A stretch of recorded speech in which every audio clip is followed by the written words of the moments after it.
Let's see, let me find my materials. Okay. Oh yeah, then there's the, we're juggling here.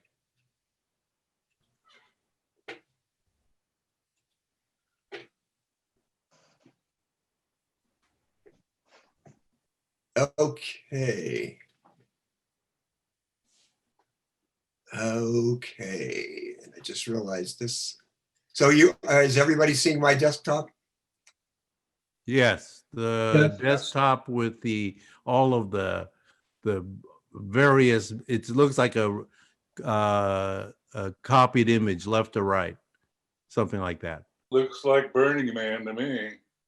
It's actually not. It's downtown Roseville. Wow, really?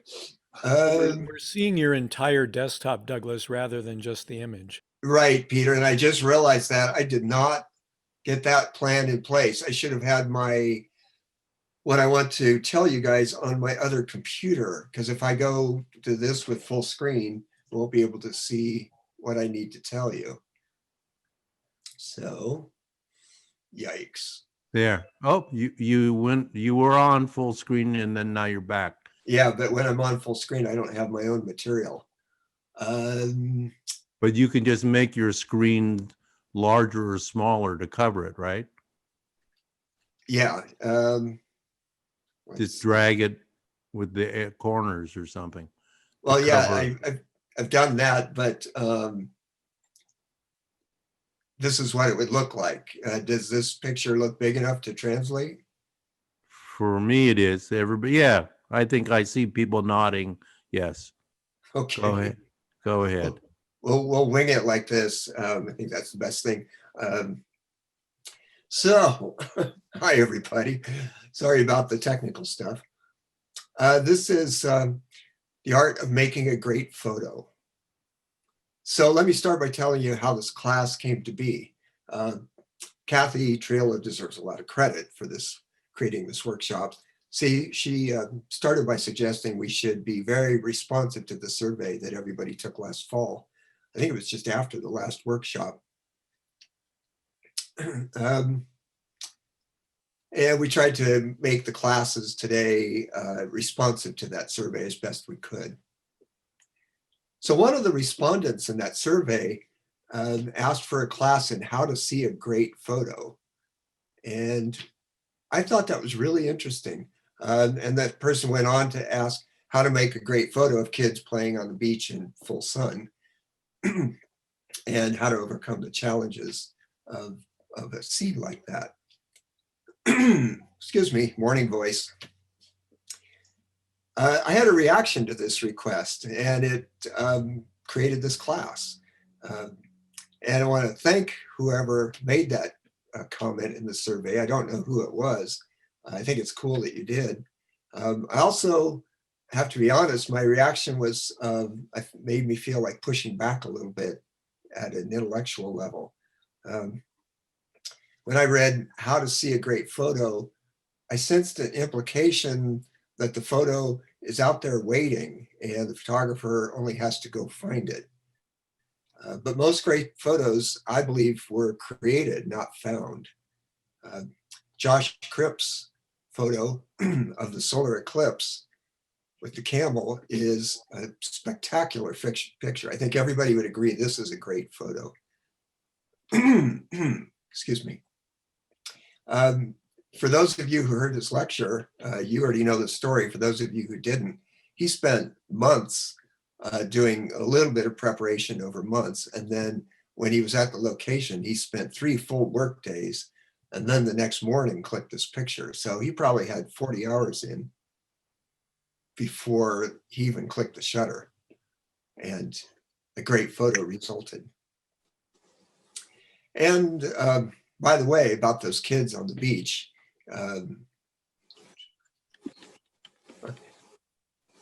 keep my place here. That's a hard photo to do.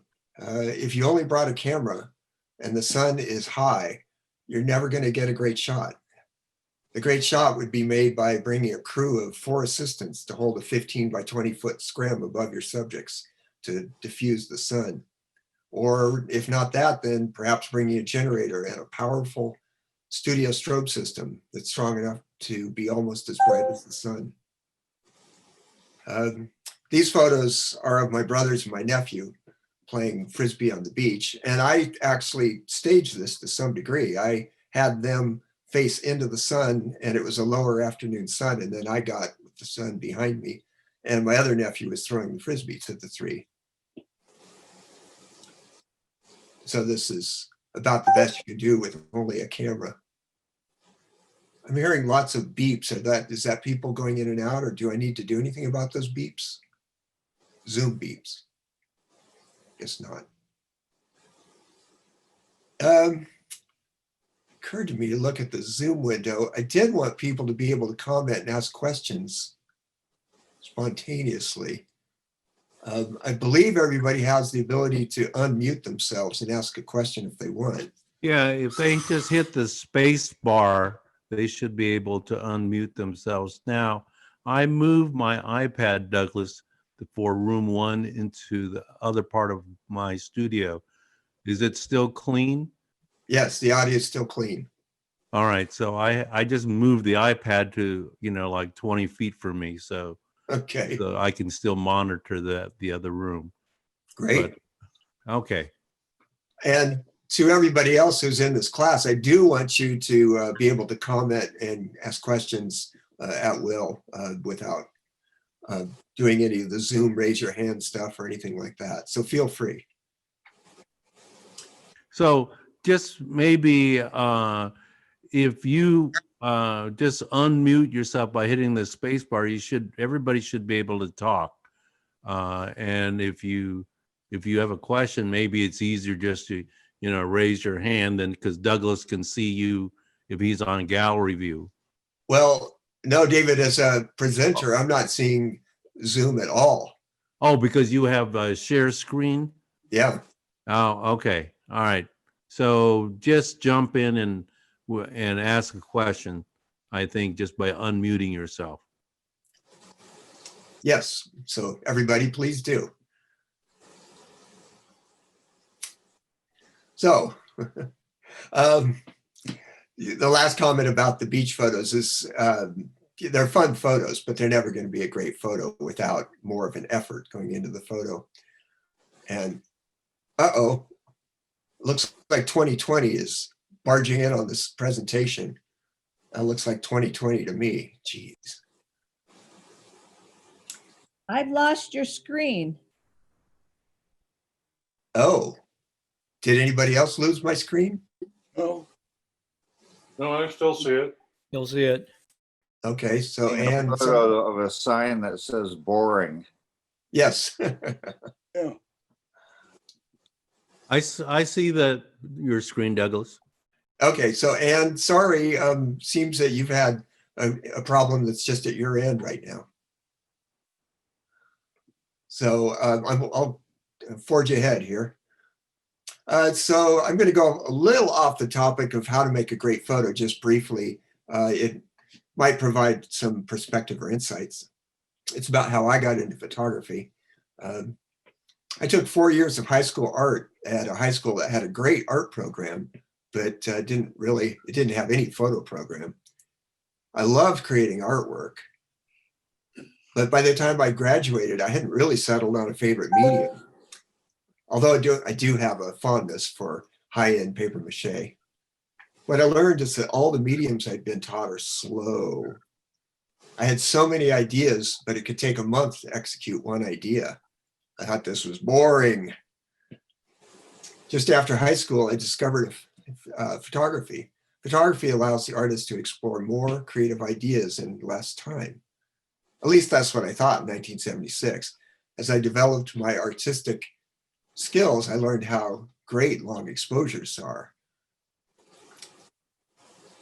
So here's a 7-hour exposure I did in 1994. And this was not just setting the camera and leaving 7 hours. It was very active. I was going out every half an hour and stopping it down. And this is on film, by the way. I did an underexposure at the sunset and then closed the camera for another 45 minutes or so, or probably longer, until the moon was in the scene. Then did a scene to get the moon, then closed it, and then came back out and got the moon taper and closed it down a half stop every half an hour till the 7 hours was up. But still 7 hours is faster than a month, huh? Oh, but then there's Ellen's pictures. This is a 6-month exposure of the sun rising over Grass Valley. So anyway, I did choose photography over paper mache. So how do you make a great photo?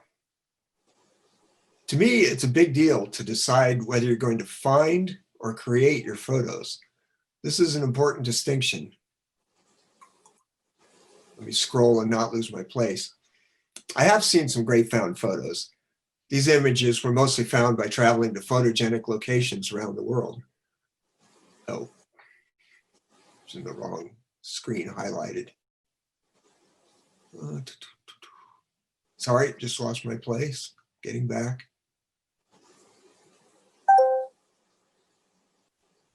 Okay. Traveling to email just opened. It's never happened. Okay. There we go. So, sorry, let me find my place. So I'm talking about traveling to photogenic locations around the world. If you can afford the time and money to travel and you hope to come across a great photo while traveling, great, go for it. And then there's other great photos that have come from photojournalists who are willing to put themselves in harm's way, which is very impressive to me. But I'm a chicken who wants to stay alive, so I don't go into that area. For me, the most reliable way to make a great photo is to create it, not to find it. Finding a great photo needs luck, happenstance, and serendipity. Creating a great photo is something you make happen. Setting intention can be a remarkably powerful tool. In college, my professor gave the class an assignment to photograph one single fruit or vegetable. I set my intention to come up with a creative solution to fulfill this assignment. I didn't realize it at the time, but my subconscious mind was working on the problem for me. I was 21 at the time and didn't know as much as I know now. And it was pretty fascinating this happened. After a week, a vision popped into my head. It was the finished image that I would turn in a week later when the assignment was due. Once I had the vision, the rest of the process was mechanical. I made a trip to the art supply store, the hardware, and the grocery store, and then assembled the pieces on my kitchen table. I made my sunshine, my lighting look like sunshine. In 1979, the LA Times photo contest selected 46 out of 11,000 submitted photos for publication, and mine was one of them published. For that same assignment, and this is, the original picture is on a slide that's somewhere in my storage unit, so I'm showing you a copy photo of the LA Times itself. This was a color newsprint magazine. For that same assignment, I used several different creative techniques. For another image, I used a put yourself in the shoes of perspective. I imagined myself being some of the different elements in my picture. I imagined being a cherry inside the jar and thought I would want to escape. So I made this picture of cherries escaping from the cherry preserves.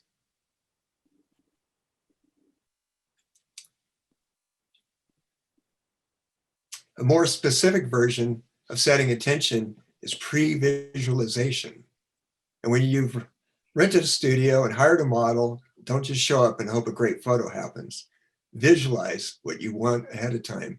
If you close your eyes and see the image of a woman with her hair flying out, but the model you've hired has short hair, then you know that one of you will need to bring a wig. I'm hitting the forward button when I'm in the wrong screen, sorry. Let's see.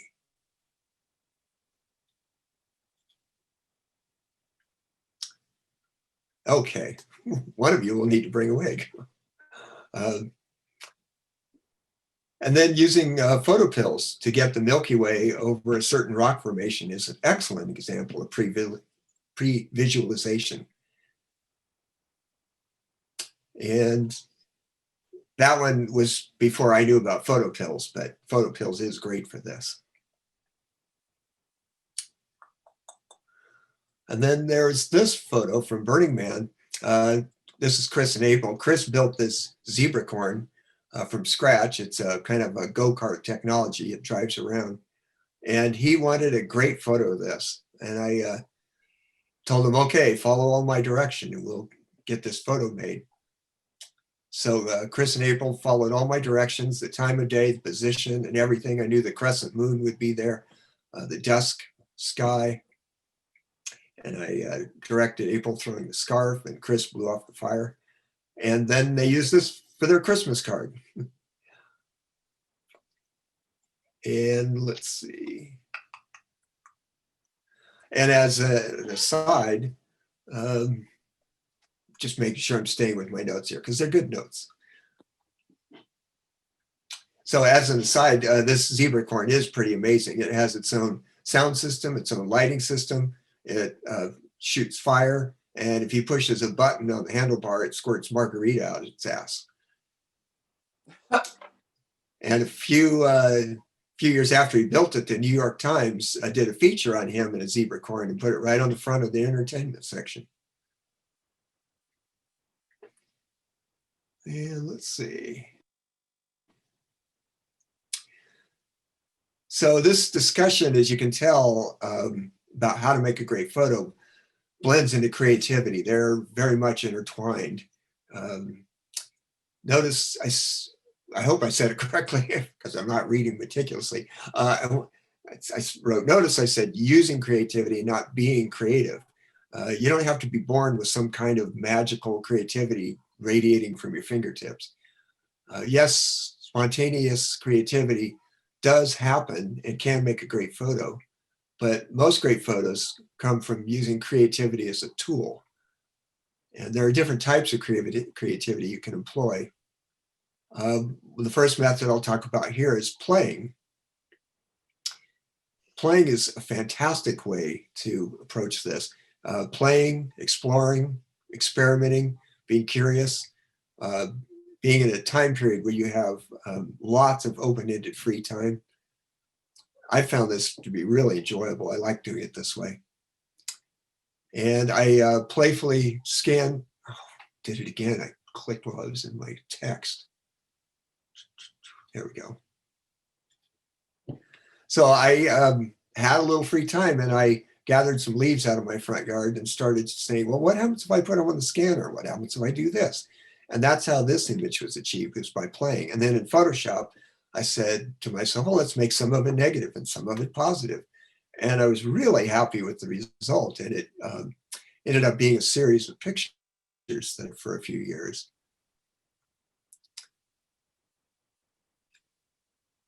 And here's one more.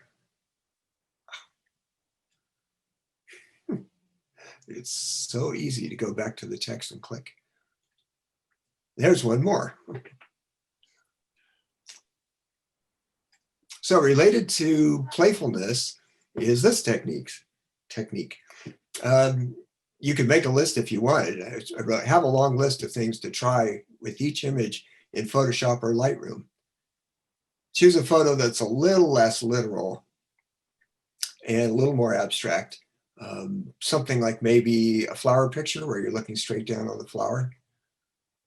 And then try different things. God, it was in the right screen.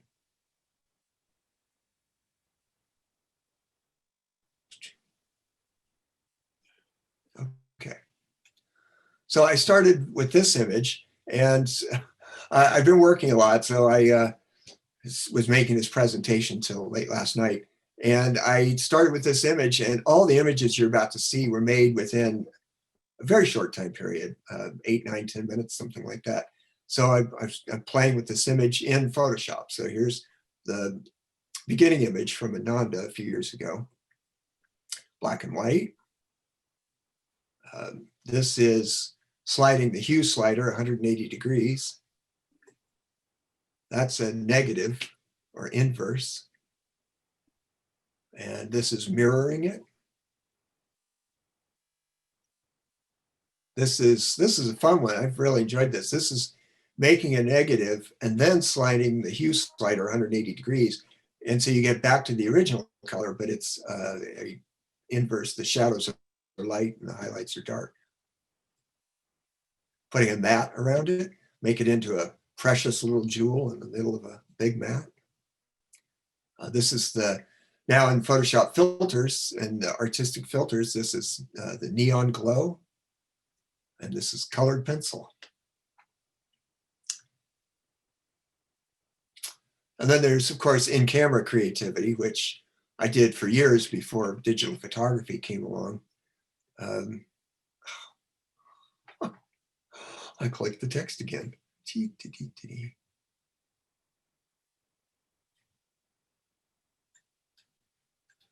Okay.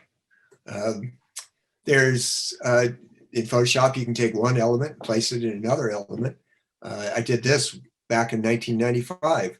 I took the nude I'd done and placed her on this tree trunk. The background is only a 5-inch high tree trunk that is rotting away. Pardon? Love that one. Love that. It's beautiful. Oh, yeah, I recognize the voice. Thank you, Shelby. You're welcome. And this one I thought would be fun. The truck is, of course, normal, but my model is 4'10". So I thought with her there, it would make the truck look huge. And then a surprise in a scene you don't expect to see the surprise in.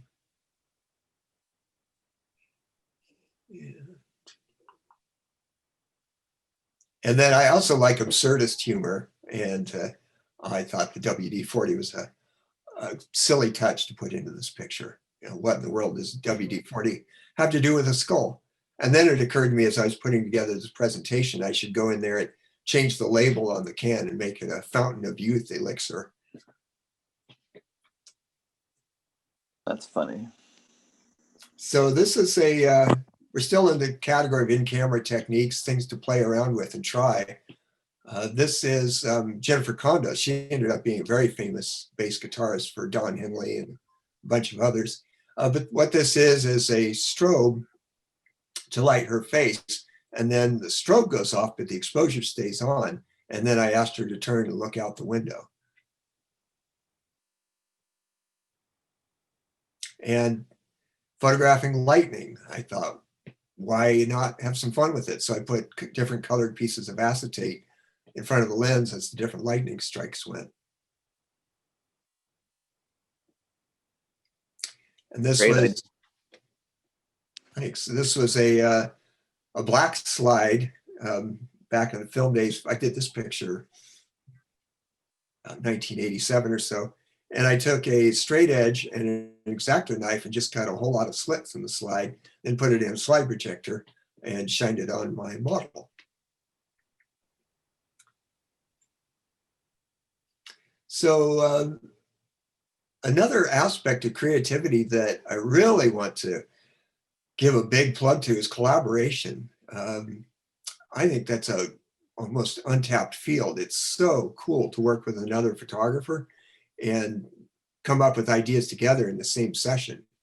And in this case, this is my nephew, and I was making this light painting of him. And he said, oh, can you make the light come out of my saxophone as if it's music coming out of my saxophone? I said, that sounds great. So this is the picture that resulted from that. And this is a picture I did on film in the 90s. I put Christmas lights underneath this tree, and I was vacationing with my good friend Jeff, who's a professional artist in San Francisco. And I set this all up and put Christmas lights under there, but you could see the wires. And he goes, oh, well, what if we do it this way? And he started poking the wires under the snow. And I just thought that was fantastic. So Jeff and I did this picture together is the way I view it. And then I waited till dusk and made the picture, and I like it. And then Another aspect of creativity and making a great photo is really pushing your own personal value or boundaries. Um, I wrote, there's value in making a grand plan and going for it. Push your comfort level. If it makes you nervous, it might be the perfect challenge for you. I was at an art reception at the North Columbia Schoolhouse, and the exhibit coincided with the Valentine Erotique show. I had some nudes on display in the show, and I got to talking with a woman who's a figure model. And the thought occurred to me that it would be cool to photograph a nude model looking at an exhibit of nudes, and then putting that image in next year's show of the same show. The thought of hiring the model I was talking to made me nervous, so I figured I had to do it. I offered to pay her to do this. I told her my idea, and she said yes. So she took her clothes off there at the reception and posed while I directed her and took pictures. The other people at the reception glanced at us occasionally, but mostly ignored us. I followed through and put these images in the next year's exhibit. And this particular picture, those are my 3 photos on display behind her. Awesome work. Thanks. Well, So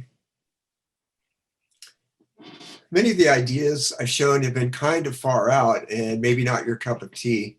Many in our club love to photograph natural landscapes, and by the way, are very good at it, better than I am.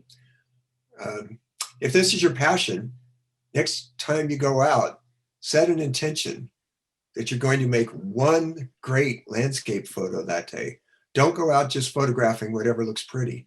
Plan your whole day around getting one great picture. Focus all your energy on this one goal. Watch the weather, go when you have photogenic clouds, be there when the sun angles are perfect, and have all the right equipment. One great photo is a lot better than a dozen very good photos. Years ago, let me get through a few of these. These are just random landscapes to fill the landscape category. This one was in Germany.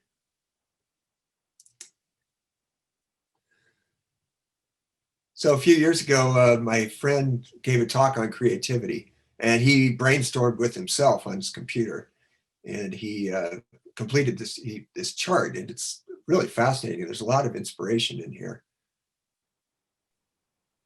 I just wanted to share another person's approach to the subject of creativity. And I would add things to this list like watch Monty Python. I still think very highly of Monty Python and their creativity. It's my opinion that they are to comedy what the Beatles were to music, just this explosion of unbelievable, I wrote, an unbelievable burst of creativity. So, oh no, we're photobombed. 2020 is photobombing us. Okay, well, we can survive this. So,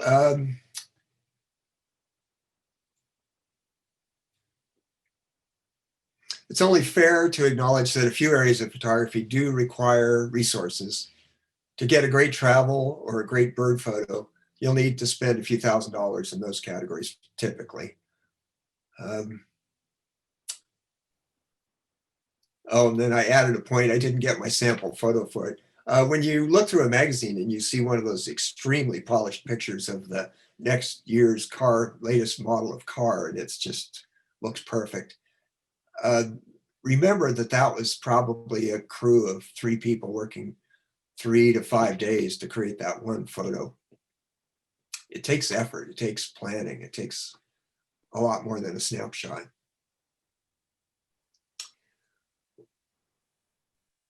And speaking of effort, think again, I didn't go out on the web and find a sample picture, I ran out of time, but think of the pictures of a surfer. Click the wrong screen again. Of a surfer. The rest of my pictures are just a few random landscape pictures. But think of a surfer, when you see that great picture of a surfer inside the tube of a wave, remember that there was a photographer inside the tube taking that picture, probably putting himself in more danger than the surfer was in. And let's see, other thoughts I had on this subject is keep in mind that you're never going to please everybody. If you make a great photo and the first person you show it to doesn't like it, have some inner fortitude and show it at least a few more times. If 9 people in a row give you a thumbs down, well, maybe you should move on to your next image. I'm fascinated by the potential of the internet. If you make what you think is a great photo, but only 0.001% of people on Earth love it, that means that you have 700,000 people who love your photo. Maybe 1 or 2 will buy a print. I'm going to also talk about another aspect of this, and that's that the world of celebrity is a bit of a different story. Annie Leibovitz, for example, has made a number of great photos, and she's not particularly talented with the camera or with lighting, and she'll say that herself. But she put herself in position to have this incredible access to a large number of the world's celebrities. And she probably got that way by being a reliable photographer for Rolling Stone magazine when they started in the 60s. And celebrity is a different category because it's kind of becomes famous, a great photo because it's famous, and it's famous because it's a great photo. So not something that's immediately accessible to all of us right now, but we could set that as a goal. So let's see.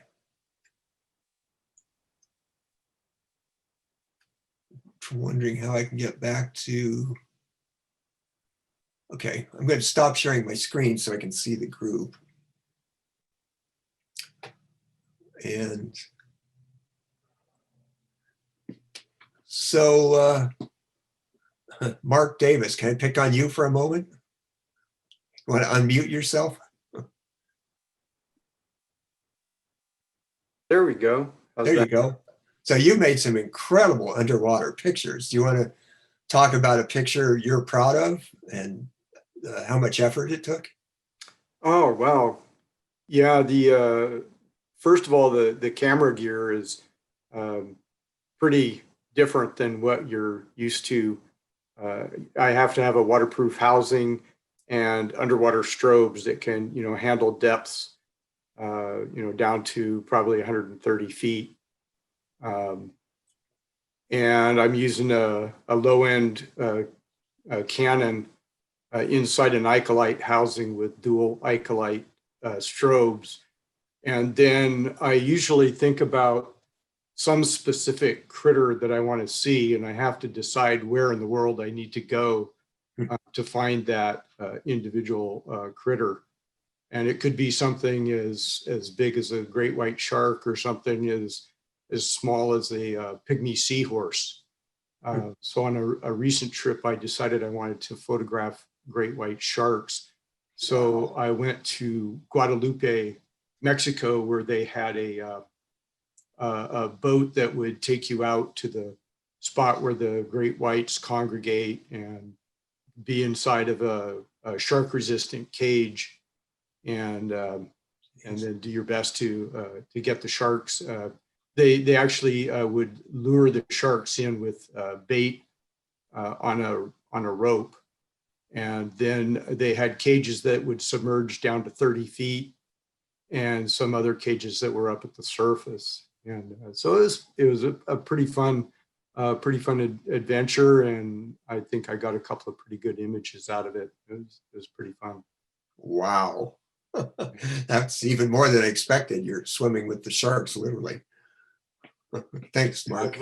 I submitted one to the club. I've got another one that I'm kind of working on, but I'm not very good at Photoshop and doing things. So I always think that the image could probably be a lot better than what I can do because I'm not very techie. So a lot of times I'll look at what I've got and say, gee, if someone really knew how to process this photo, it would look a lot better than I can make it look. But just to be there to catch the action and try to get the critter is pretty neat. And of course, we don't have the luxury when you're diving, typically, if you're not in a situation like the shark cage, where I actually had a fair amount of time to try to capture my subject. Typically, when you go on these dive trips, unless you hire your own guide and your own boat, which would be really costly if you just go on a typical dive trip, you're very limited in time, because usually you're in a group of divers. There could easily be 8 other divers, maybe even more, with the group. And some of those people are photographers, some of them are not. And the people that are not photographers, of course, want to move on. And those that are photographers want to photograph that same subject. So if the dive guide finds, for example, a pygmy seahorse, which is about the size of a pea, the etiquette is you get 2 attempts to take your photo. And then if you want to do more, you have to go in to the end of the line. And then the next diver gets to move in and take his shot. So you typically have about 1 minute to do your shot. And then the group is moving on, or you have to give way to the next photographer. So we don't have the luxury of, sitting around and planning the shot, or, trying to wait for 10 or 15 minutes for the subject to do what you want it to do. So Wow. it's pretty challenging. It sounds like it. Well, this is not pre-planned. I just thought Mark would be a good person to ask. And he's a pretty extreme example of putting together a big effort to get a good picture, get a great picture. Thank Thanks, you. Mark. Appreciate hearing that. Thank you. So Gary, do you have a comment about getting a great photo? Yeah, I'm still learning. I've been doing mostly landscape, and I finally got a wide angle lens. I got it actually for the Milky Way shoot that didn't happen. We got smoked out. Oh yeah. But yeah, I've been experimenting with that. So it's fun to have a really wide angle lens like that. It sure is. But I do want to, I've got to delve into some other things. I'm getting stuck in landscape. Need to branch out a bit more. Okay. Well, you're in the right place. Yeah. So Dave Connell, do you have anything to comment on? Well, only that I am not a real techie, and I can sympathize with Mark Davis and his efforts. It's a fantastic amount of effort to go to get some of these things, and I have not delved into there's so much in Photoshop. I haven't gone into Lightroom at all, and it's just a matter of getting the gumption to go forward and try some of this stuff. But most of my stuff has been getting into some of these little nature creatures, and they're not real thrilling, but they're kind of interesting to try and get up close and get something different. So Nature creatures? You mean small animals? really small, like my banana slugs, or praying mantis, or up to the bighorn sheep that just happened to be along where I was. Are you doing macro photography? Not much. Mostly, well, like the banana slug, I was on my belly on one of the ditch trails, and I was about 3-4 inches away from this critter. And I had to actually put something in front of it so I could show it crawling over with its little tentacles or whatever they are on the head. And then I had trouble getting up off the ground without dropping my camera. Yeah. But anyway, it's all fun. Good, yeah. Just a curiosity aside, that's not phrased right. A sidebar story to this is putting together the workshop. We saw in the survey that a lot of people wanted to learn more about macro photography. And very interestingly, we couldn't find anybody in the club who considered themselves a macro expert. We've all done a little bit of macro. I realized I bought a lens about a year and a half ago that's a macro lens. And I realized even how rare that is in our club. So if you keep going, Dave, you can be our macro speaker for next year's annual workshop. Well, I do have some macro lenses. I have an old 100 2.8 Nikon lens that I took a picture of a maple leaf years ago just by standing over the edge of a bridge, and it's really beautiful. I have that framed in my house. Nice. Anyway, it's all out there. Cool. So let's see, I'll pick on another person. How about Brian?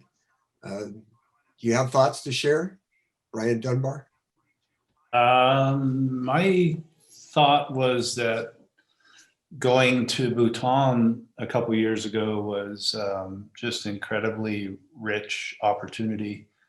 Just being in a different culture with a lot of different colors and temples, and you know, the whole other half of the world. That just exposing yourself to that was my thought while you were talking. So you had a good travel experience.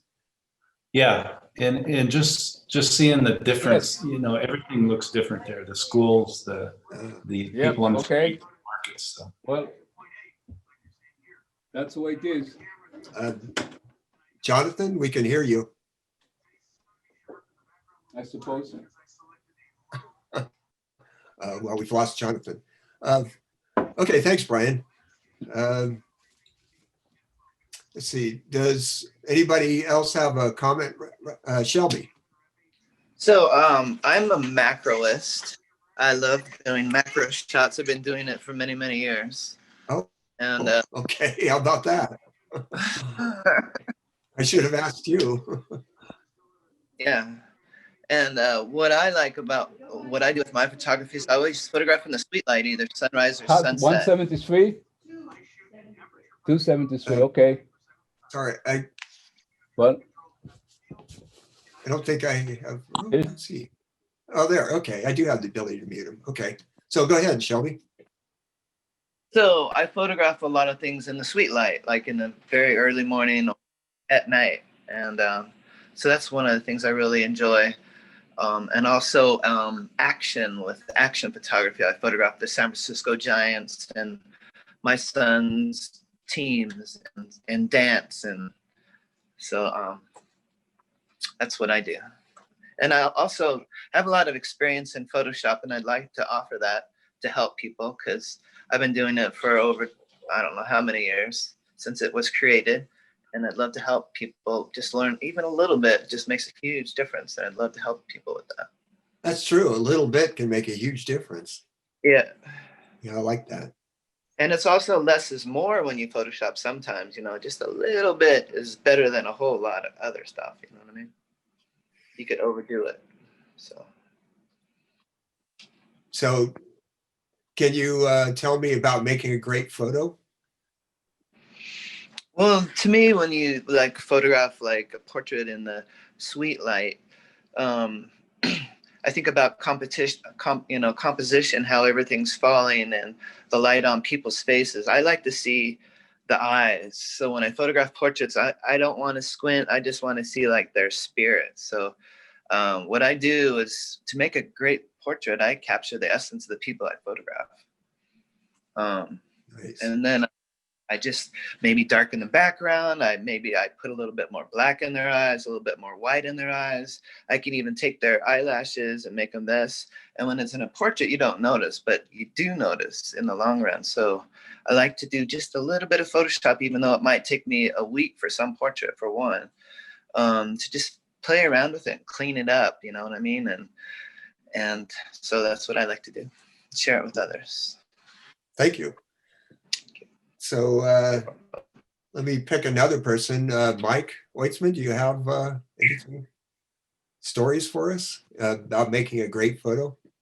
Well, I'll tell you, one of the things I'm excited about this fall is I've seen a lot of the you call them glowing mushroom photos, right? So I'm looking forward to the mushroom season coming up, and I want to go out and try and replicate some of those. So you talk about building an image, and yeah, it's being inspired by other folks, but it's one of those things that it'll take a little bit of Photoshop skill to get that right. It'll take a little bit of in the field photography to get that right. But that's one of those things. I try to have a hit list of things, even if I'm replicating someone else's photo. For me, it's about understanding the skill to do that, and then that's just one more thing that goes into my repertoire of skills that I can apply in somewhere else in some other situation that's going to be something I can pull out and apply. So I certainly take a lot of inspiration from other folks, and again, just trying to figure out.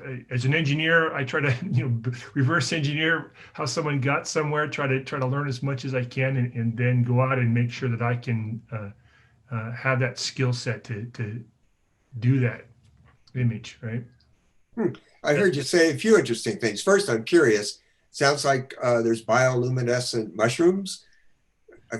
No, actually, what you do is it's a multiple image situation. You take an image of the scene, and then you take an image where you've got light on the mushroom from the top, and then in Photoshop you do a blend of the glowing cap with and elements blended in with the rest of the image, so it appears that the mushroom is glowing. So yeah, it is. Cool. Now we've got. You can set the ISO for whatever you want, and it'll stay that way, regardless of which. There. So cool, Mike. That sounds amazing. And then you said a hit list. I like hearing that. That's like you're preparing, like you're putting in effort. You're focusing on making a great photo. Yeah, I'm always bookmarking great images, or even just downloading great images to my local hard drive, and keep that as inspiration when things get a little stale, right?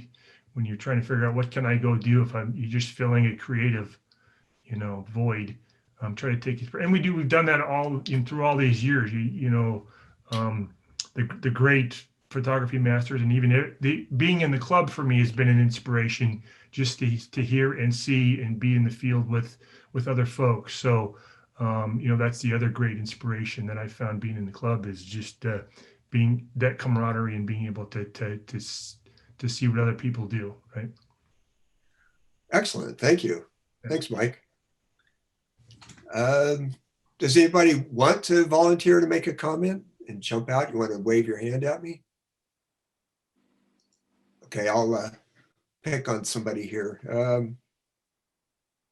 Let's see. I'm wondering about people who I know will have something interesting, but their face isn't showing. Well, maybe Dave Nelson, did you have any thoughts on this? Yeah, I used photo pills to plan a shot up at Mount Shasta, and I showed it at the club. I was aiming to get the moon right at the peak of the mountain, and it turned out I had to be about 15 miles away to get the right angle. And I wasn't happy with the result because I exposed so that the mountain would be visible, but the moon was blown out. Mm-hmm. And I've spent some time with Raphael, the guy from Photopills, listening to his videos, and I've figured out that what I should have done is expose for the moon, take a shot, expose for the mountain, and take another shot, and then merge them in Photoshop. Yeah. So I'm going to do that shot again someday. We're up there fairly often because we have a place up there. So you talked about planning to succeed, and part of that was learning how to take the shot. Right. Yeah, just for everybody, photographing the moon is interesting. That's something I picked up when I got my photo degree, is the moon is actually a reflection of total sunlight. It's far brighter than everything else you see at night.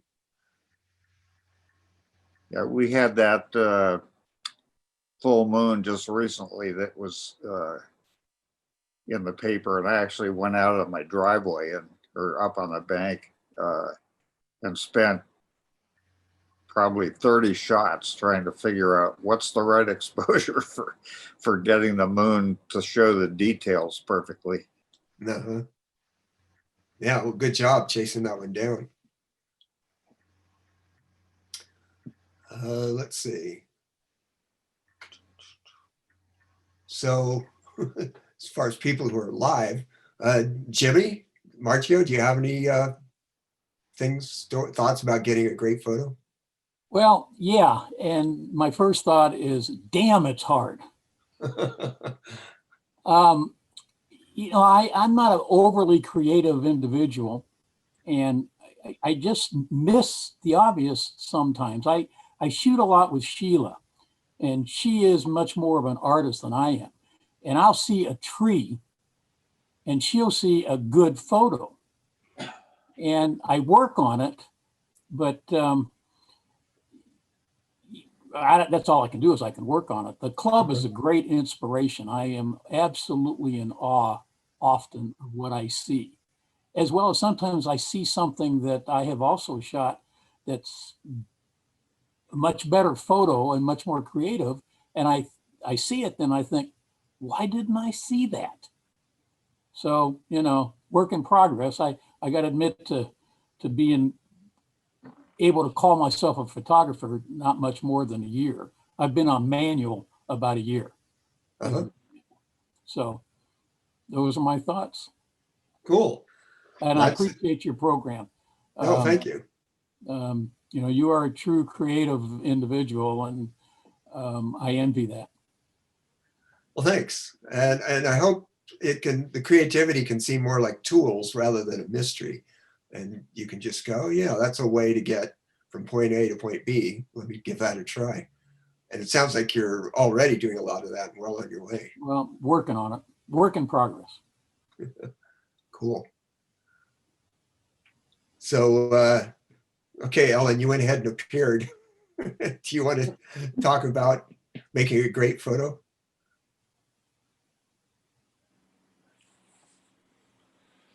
Unmute myself here. I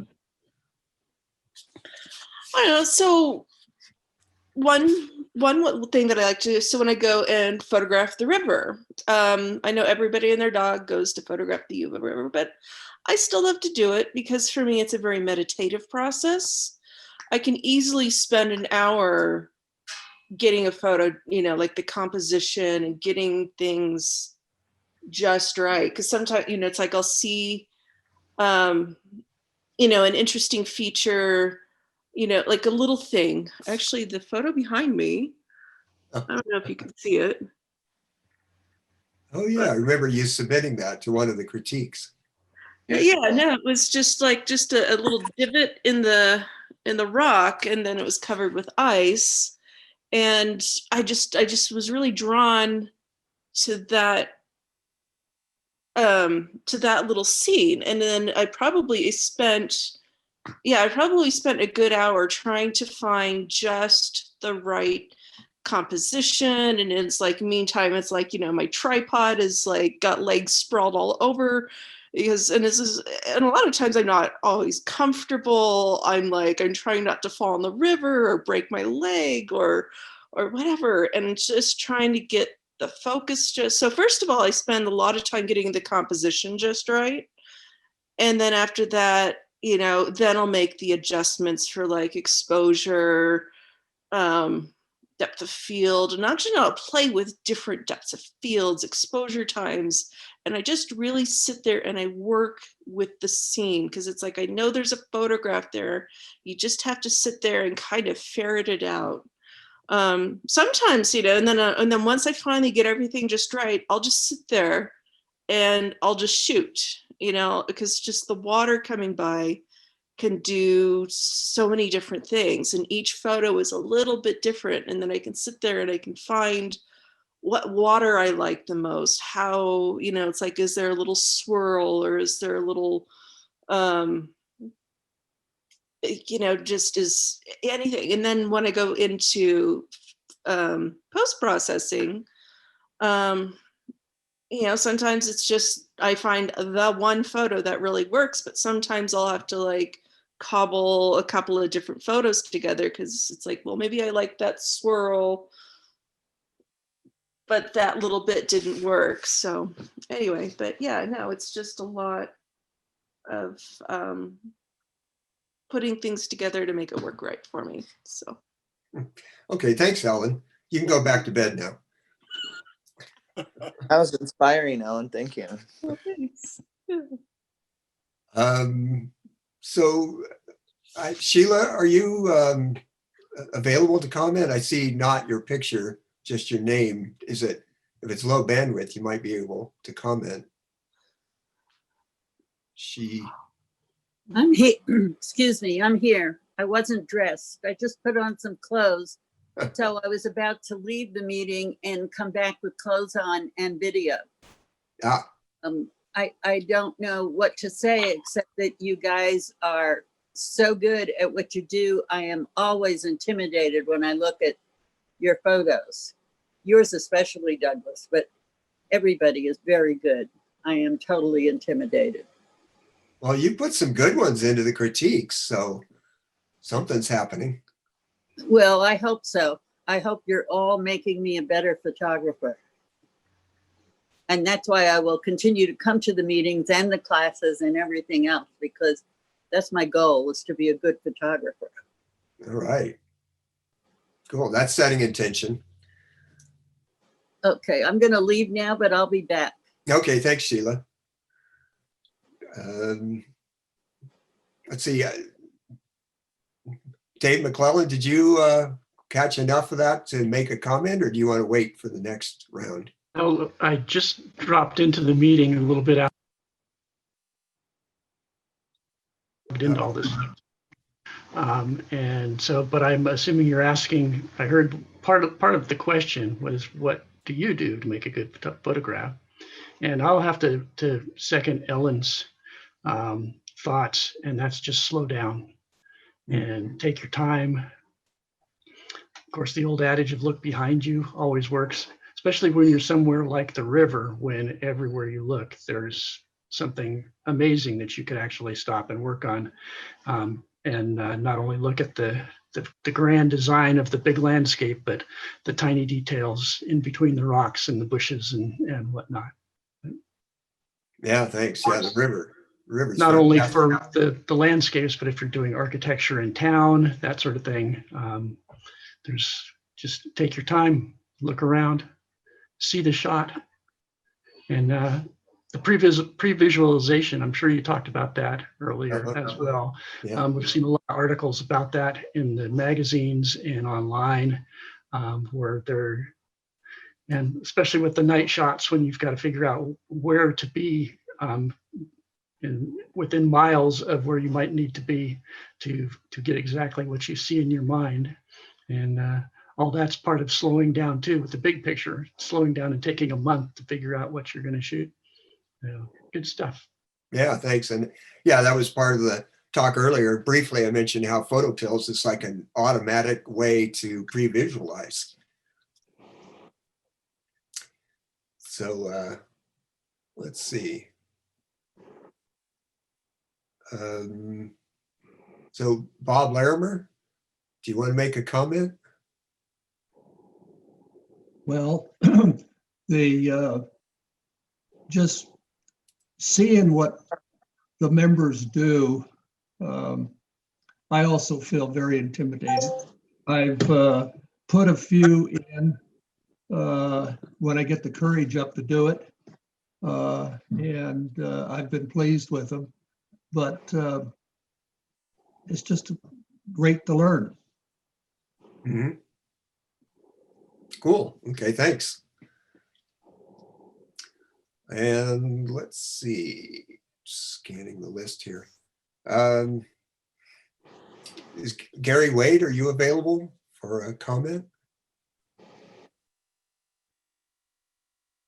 Not sure he's there. Can Yeah, you hear me? Yes, I can hear you. Okay, trying a new microphone. Ah. I'm very new to the club. I think I've been to 2 meetings, Oh, but I've okay. always been very impressed with the photos that I've seen. And one of my senses is, well, I'd like to get out of doing snapshots and into doing photography. Um, I've been, getting occasional good pictures for decades, but almost by accident. Uh, and what I'm really hoping to learn in observing other people's is looking at a scene from a different perspective. Uh, I was really impressed with Bill Wage's picture that was in the Union the other day of the old car at Bodie, because I mean, how many thousands of pictures have we all seen of that car? But his presentation of it, his perspective, his just coming at it from a different angle made all the difference. Mm. Some of my things that I would consider successes have been taking common locations and finding something unusual in the presentation. One of my favorite pictures is in Machu Picchu. Um, we've seen thousands of pictures of Machu Picchu, but one of them that I took, unfortunately not planned, not creative, but worked out well, was of a tree in a large grassy area that happened to have some good lighting on it. I enhanced that lighting so that the tree jumped out, and then you can say, "Oh, that's in Machu Picchu." So trying to get the more unusual aspect is one of my goals. Those are good thoughts. Thanks. So, Rachel, did you want to comment on making a great photo?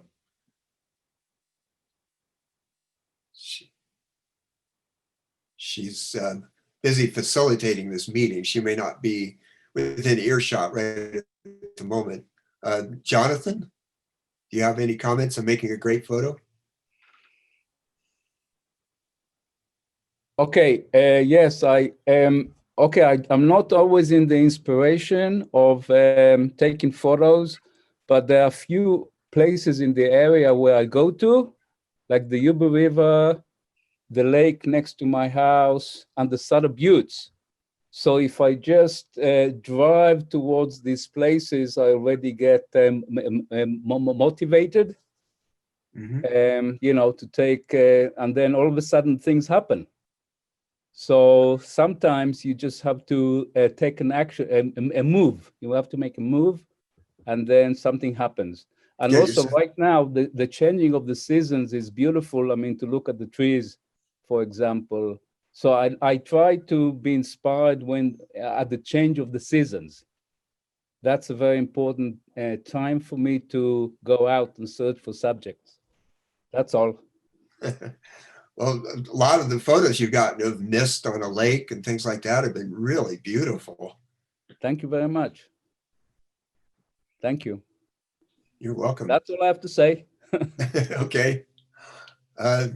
David Wong, are you in earshot? Yeah, I am. And I was going to say it's 10:18 now, Douglas. So we're supposed to have a break, I think, and Kathy Triolo is going to start talking at 10:30 on introduction to Photoshop. Right. And I looked at the time, I thought you might have a 1-minute contribution and then we'd be at the finishing point.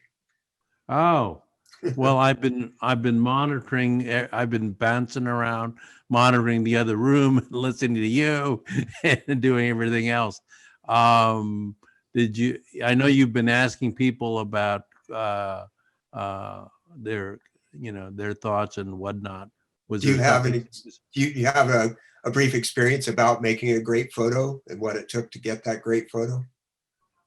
Hang on, let me pop in here for my video. That is not a way to solve that problem. The only way to solve the problem is to do the following two things. So, I think my my biggest kind of a global contribution is that making a great video is for me it's a 4-part process, and I, because we have so many levels and of experience in the club. It starts first of all without your camera. I think the biggest lesson that I have ever learned is a great video starts with the vision of something that you had in mind. And I've been on lots of trips with the club and with other photographers where when we go to a place, I'm always surprised how quickly everybody takes their camera and starts snapping away. And I know that I've come back from many trips where I've done that, and I have, hundreds of photos and nothing to really show for it because I didn't spend the time to look to find the story. That's part one. Part two is finding the story and then deciding what I'm going to do with it and understanding the camera and how to translate that. And then a lot of people think that it stops with getting the photo, and and we miss how much work, how much we develop that photo in the post-processing process. If you look behind me, that shot that is in my virtual background, when I took this shot in Florence, if you looked at the original, and I was trying to find the original that I took of this one, it looks nothing like this shot at all. I can well imagine. I probably spent a good couple of 2 or 3 hours and if you saw the original, you would not recognize it from this final process. And then finally, for me as a print photographer, I know a lot of people in the club don't do prints, but it takes you a whole nother step further. And Douglas knows this, as well as a few of you other ones. When you do prints, you will find that you will move even further. So I guess the long and the short of this is it isn't just one aspect, but there's 4 different aspects of making a great photo. So if you just stop at the camera and taking that first shot, you're missing so much. And Kathy will talk a lot about that in her introduction to Photoshop. So I encourage you all to if you're not there, now's the time to do it. Anyway. Thanks, David. So that made a good wrap up. And my very last short paragraph said, in conclusion, if you want to make a great photo, take it seriously. Really focus on your intention. Put in the effort. Some of your efforts will pan out better than others, but if you raise your game to this level, you'll see a long-term pattern of more successes. And that's this presentation. We're all wrapped up. And we can. Thanks, Doug. Thank you, Jimmy. And hi, Kathy. Hey. Thank you, Doug. Thank you. You're welcome. I'm sure it was great. And remember that this is all being recorded. And so if you missed Mark's talk and you want to see it, or if you missed part of Douglas's talk, everything's going to be on YouTube probably within a week. Thank you. Okay. So this could be a break time if you want. I think it's going to be a break time. I'll start at 10:30. So everybody go do what you need to do. Yeah, everybody go grab a drink or something like that. And then Kathy, I'm going to I've made you a host, David, of the other room already. Because I'm out of there. Oh, you did? Yeah, so okay. don't I have that don't click running off. running in the background, and it seems like I moved that iPad away, and we haven't had any interference. Okay, I just wanted you to know that I've passed the baton to you now. Oh, well, I'm not doing anything in the other room, but No, I'm gonna just don't click out. I'm gonna make you a co-host in this room. Okay, Kathy. thanks. So you are now officially a co-host, and we've got what, 5 minutes before you Yeah, crank up. everybody can take their break Take right their now. break. All right, break time. You can talk with each other if you want. Yeah, unmute.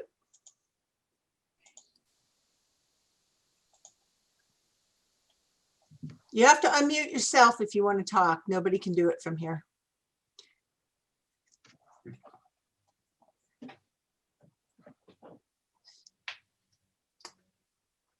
I have a question for you, Kathy.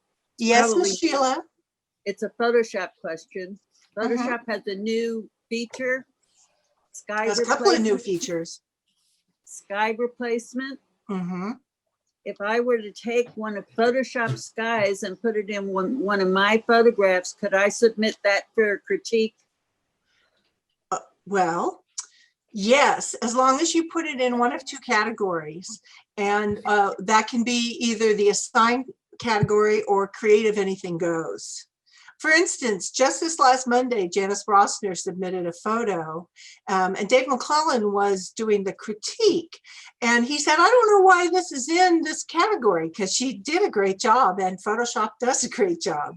But you have to assume that anybody who puts anything in creative, anything goes, they've manipulated it somehow.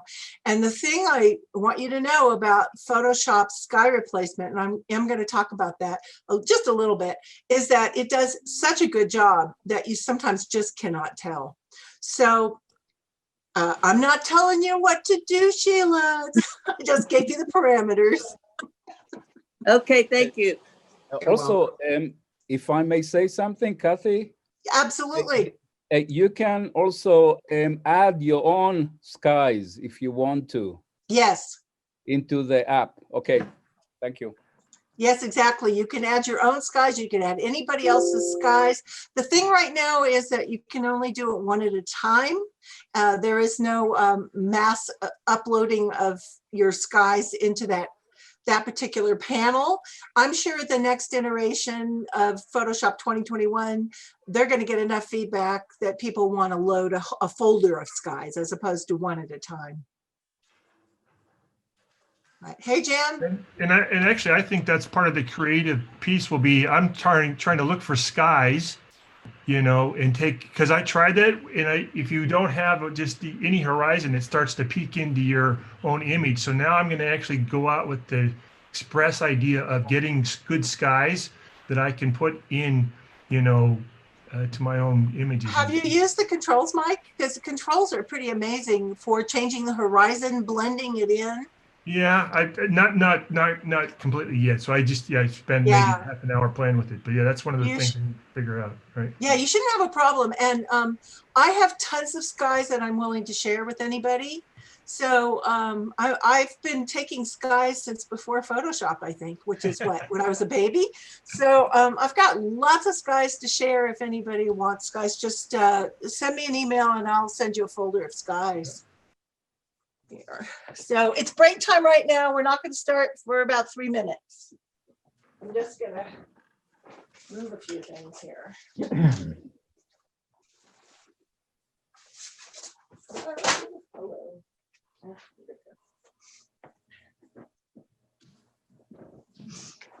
Are you cold, Jim? Not now. Oh, are you in your new house or your old house? Hey, the water temperature is still, early fall. Where I live, it's winter. It's 37 degrees outside. We're up on Banner. Yeah. Well, go to your new house. It's not 37 out there. Okay. We plan on that Monday. Oh, Monday is going to be the big move. Yeah, that's we take possession on Monday. Congratulations. Thank you. Yeah, we're going to walk over and bother you, Yeah, right. Well, you have to walk through our neighbor's property, but I think you should definitely have them do a little walkway down the hill. Yeah. So I wonder if there's a way to turn off this doorbell, which is really annoying. Let's see. Doorbell. You mean the doorbell when people pop in and out? Yeah, Kathy? I never set that up. I don't know. I don't the know other if there's an easy way to do that or not. I think you have just to do it when you set up the room. Yeah, probably. Yeah, But, you know, okay. at this point, I think I'm not going to worry about it. No. So it's 10:30, Kathy. All right. Thank you. So I know you made me host of the other room, but I'm just leaving that on unmute and no video so that we don't have any crosstalk and interruptions. Yeah, So thank you. hopefully appreciate it. they're proceeding as they should be in self-monitoring. It's all yours. All right. Thank you so much, David Wong. All right. Hello, everyone. Welcome to this session of Introduction to Photoshop. So let me just start. I don't care if you mute or unmute. The only thing I'm concerned, because I would like to have conversations with you all like a normal class. The only thing I'm concerned about is if you have a dog or if your phone is on or if your partner comes in and you guys have a conversation, just be aware enough to mute yourself so that the rest of us don't have to listen in. That's all I'm asking. Otherwise, stay unmuted and join in.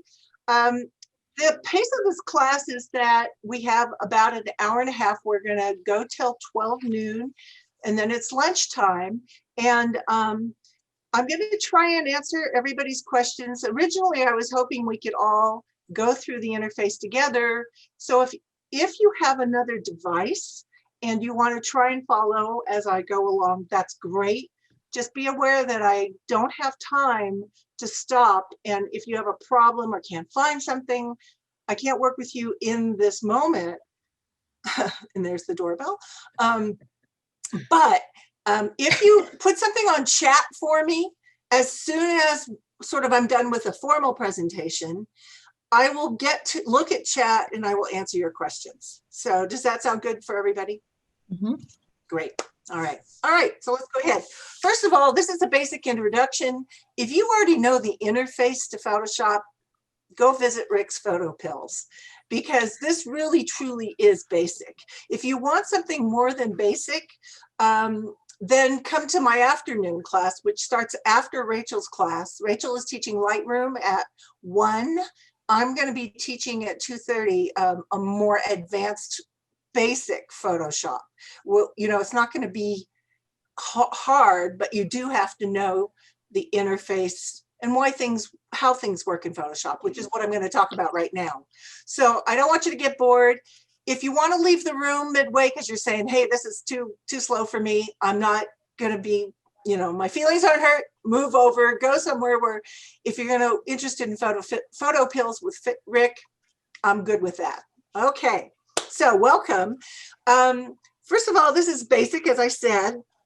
There are Photoshop courses, some of you probably already know, that last full semesters at college. And we're going to try and give you a basic introduction in an hour and a half. That's a pretty big order, but we're going to try and do it. This is going to be recorded. So be sure to go back and then you can follow what I'm doing on to stop the video, look at what I'm doing, try it yourself. Really, that's what I highly recommend. Watch at your own pace, and I'm happy to answer questions if we have time. And if not, I'll ask you to put it in chat and I'll get to it later. Okay, why Photoshop? Well, Photoshop is an editing program that is different than Lightroom in that it allows you to use layers, blending, masks, selections, so higher level tools that are not available in Lightroom to make a composite or a creative photo if you want, or a photo where, let's say you want to take grandma and put her into in front of the Golden Gate Bridge, or to make small edits, you can do that. Now, Lightroom is doing an amazing job. This is last iteration. Adobe upgraded Lightroom, and it's doing some amazing things. So now, when you used to have to do a pano in Photoshop, you can do a pano in Lightroom. So if you own both Lightroom and Photoshop, I encourage you to start in Lightroom because it's a catalog. It can catalog your photos, and then you can do some real basic edits and then bring it into Photoshop for some more complex editing. So Rachel's teaching Lightroom. If you're unfamiliar with that, I would go there and start there. Lightroom can work on any file system. So if you're shooting in RAW or JPEG, Lightroom is non-destructive. So what does everyone know what non-destructive means? I don't want to be too pedantic. Oh, so who does not know what non-destructive means? All right, Mark. Hey, Mark, good to see you. Okay, non-destructive means that in Lightroom, you are working with your original pixels, and nothing you do when you edit it will change those original pixels permanently. You will then save it when you export, and then at that point, you're working with a compressed file, necessarily if you're exporting in JPEG. However, if you're working in Photoshop and you bring in a photo from Lightroom, you can totally change those original pixels and you'll never get your original photo back. That means you're working destructively. So what you have to do is, and I'm going to talk about that, how to work non-destructively in Photoshop. That means that you'll have your original photo saved, and then you'll have another photo that you're doing all the edits on and can change it as you want. And then if you ever want to go back to the original photo, you've got that preserved. So that's destructive versus non-destructive. Okay. And that's what I'm going to show you. Yes, ma'am. Couldn't you use another layer in Photoshop? In other words, if you leave the background layer as is and add a layer and then do your changes on that, couldn't you always go back to the original in Photoshop that way? You've graduated from the class, Sheila. It's time to move on. Yes, that's exactly what I'm going to talk about that. So you already know, you know too much for this class, forget it. Okay, I'm going to start sharing my screen. And what I'm going to do is I'm going to take you into Lightroom because that's where we're going to start. So everybody can see my screen, correct? Yes. Yes. All right. Yes. If you have a laggy internet, it may take you a while. I'm sorry. I won't be able to wait for your internet to catch up. So just hang in there. All right. First of all, when you're in Lightroom, there's a very easy way to move to Photoshop. All you have to do, and we'll be talking about shortcuts today because we breathe them when you work in Photoshop. So we'll be talking about, I'm not going to give you a cheat sheet because if you go onto Google, you can put in keyboard shortcuts for Photoshop. And I would suggest you go to Adobe and there are 5 pages of shortcuts. So I don't need to give you a cheat sheet. You can find that one on your own. So this shortcut, however, from Lightroom is Control or Command E. So I'm hitting Control or Command E. And what happens is, and it's not letting me do it. Why is that? It could be that because on Zoom, yeah, it's not letting me. Ah, there it is. Yay. Can everybody see that a new window came up and it says edit photo with Adobe Photoshop? Yep. Oh, good. Because I never know what's going to show up on Zoom or not. So this automatically brings up this window without you having to right click, and you can either edit a copy with Lightroom adjustments, you can just edit a copy of the original file, or you can edit the original. In this case, because I already have this as a duplicate copy, I'm going to edit the original. So I just click on edit and it brings me over to Photoshop. Now, did it bring you over to Photoshop? Are you seeing my Photoshop interface? No. No. Darn. Okay. So what I have to, well, I think what's happening is with Zoom, it doesn't like it when you switch programs. So I'm stopping my share and then I'm going to share again, but this time I'm going to share my Photoshop interface. So let me find it. Here we go. All right. So you should be seeing my Photoshop interface now. Yes. Great. Yeah, I see it. Yes. Super. And if you're not seeing anything, or just let me know. I'm minimizing your faces, sorry, so I can actually see my screen. And I also can't see the chat. So I won't look at the chat right now. I'll look at it later. But if there's like something really important that I need to know, would somebody let me know? Yes. Don't, yes, say yes, because I can't see you now.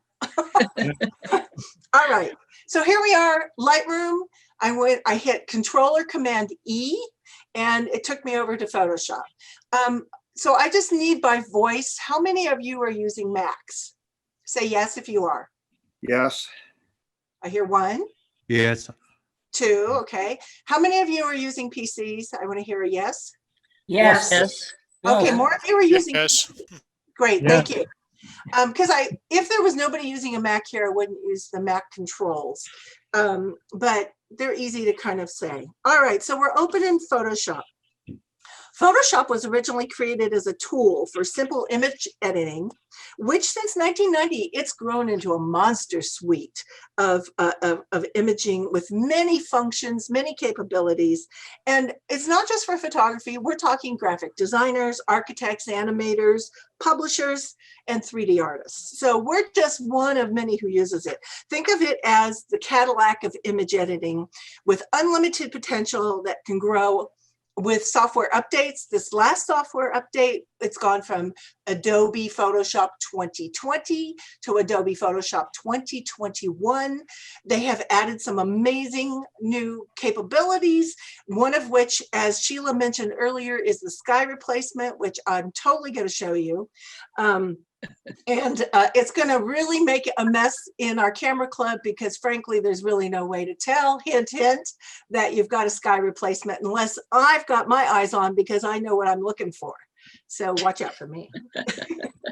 Okay, it used to be that, as I said, if you wanted to stitch multiple photographs into a panorama or create a high dynamic range photo, or get rid of skin blemishes, you'd had to go into Photoshop. You can do all that in Lightroom now. Isn't that incredible? But there are other things. Photoshop can still do all that, but now it can do a lot more. And while as I said, it's used for many different types of artists, today we're just going to talk about photography. So I am going to hide my video panel here so that, oops, it's not floating. Here we go. All right, good. So let's see. Anything you can do in Lightroom, if you want to skip importing through Lightroom, let's say you don't want to use that catalog, you can import right into Photoshop.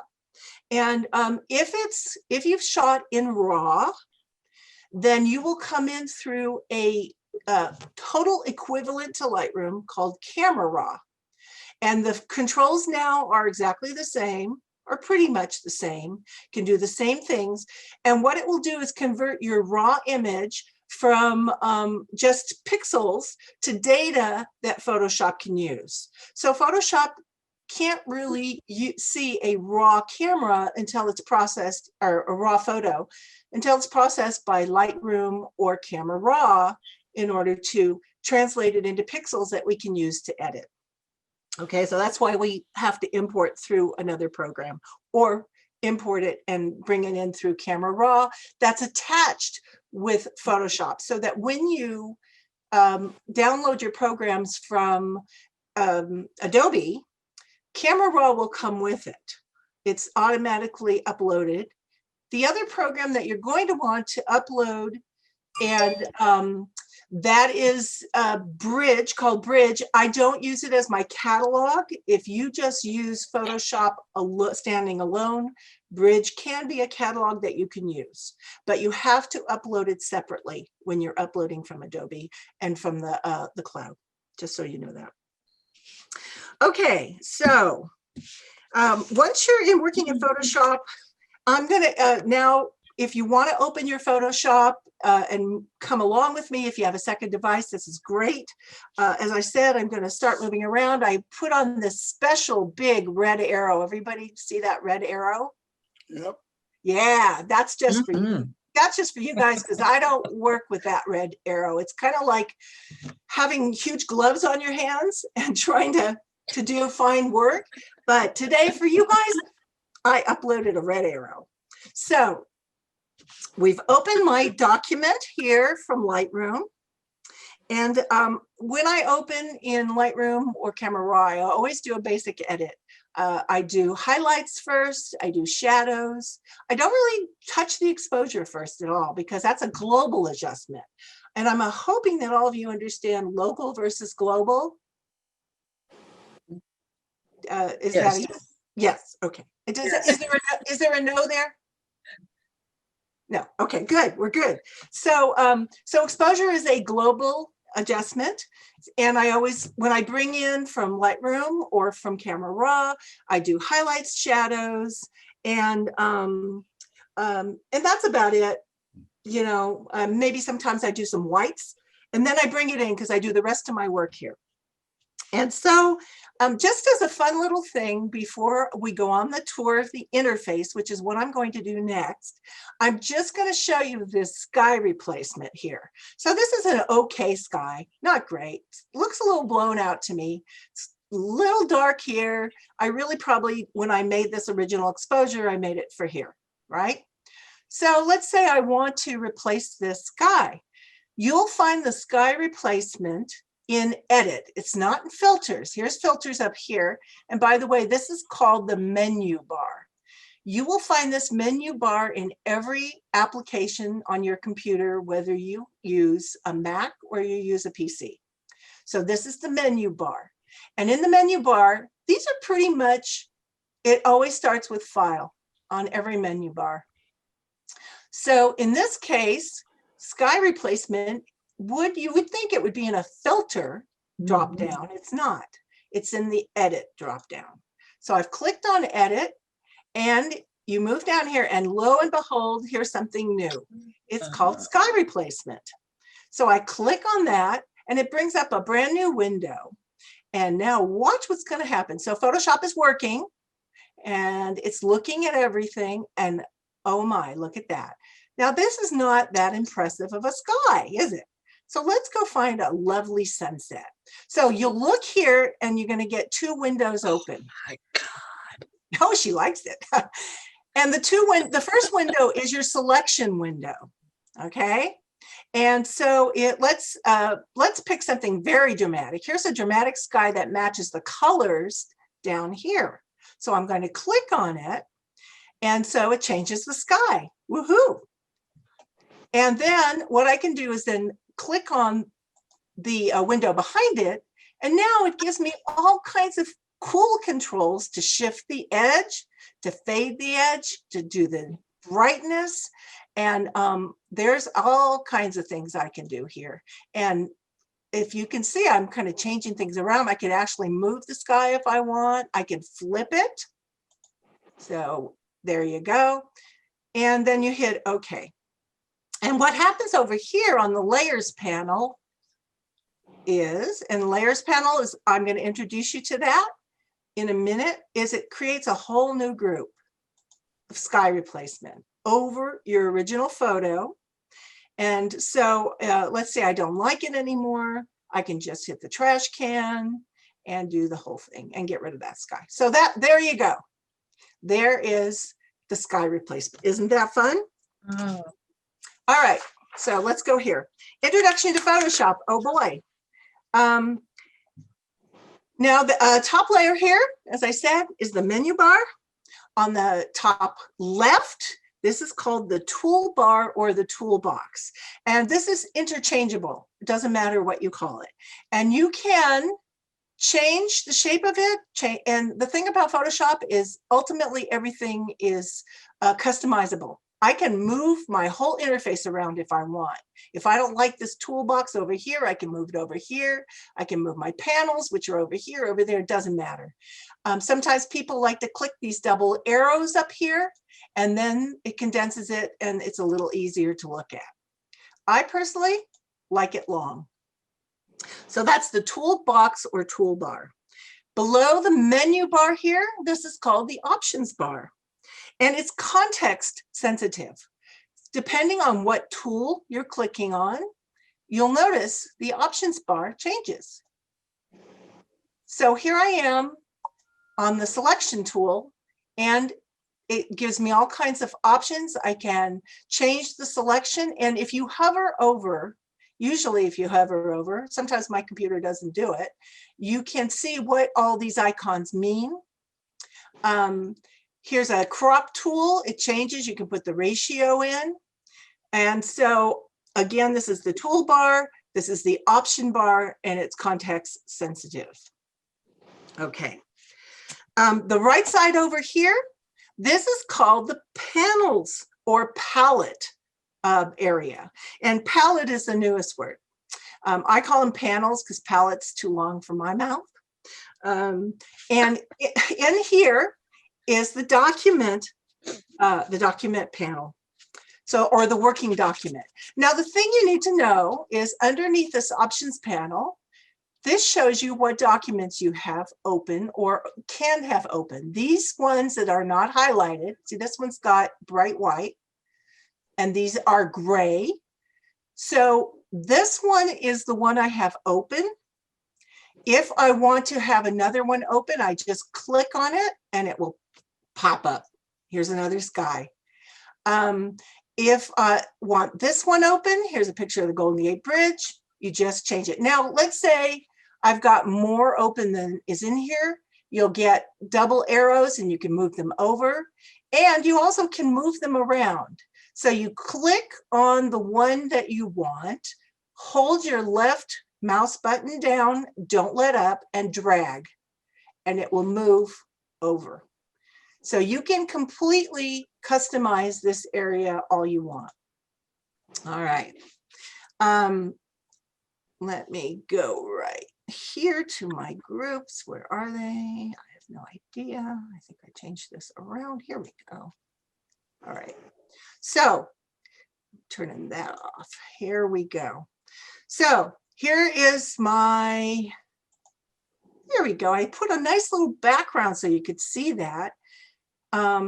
Here is my directional map. So menu bars on the top, options bar here, toolbar here, palette or panels are here, and the document, working document is in the middle. Questions so far? No, that's because this stuff's easy, huh? Okay, tools, let's go to them. They are, again, over here, they are the cornerstone of what we use. And it really takes a while to kind of, you know, make your way through them. My best suggestion is memorize the shortcuts. So for instance, the shortcut for this move tool is Control V, V like Victor. And also, if you highlight it, look at that. It shows you in parentheses what the shortcut is. It says move tool and then V. So it's, I mean, if you don't know it, you will learn it quickly, but it's easier to just memorize Control V. There's some that I actually memorize just because I use them a lot. And one is the zoom tool, and that is Control Z, Z like zebra. And I'm not sure why it didn't work, but sometimes depending on what tool you're in or what layer you're on, it doesn't like it. So here I am, and I'm on the zoom tool, and it brings up a magnifying glass, and this is what the zoom tool does. And you can move in. Now let's say I'm really big here. I have my zoom tool on and I want to move over. I can't see what I'm looking at on the left. You push the space bar, and it should, whoops, it should have moved. Let's see. Usually it does move. Okay, so what? So if I'm in, let's say I'm in the move tool, which is this one. This is a full frame. It won't move it. But if I then hit Control Z, and it's not working. All right, forget that. I'll go back to it because it's not working, and I don't want to waste your time.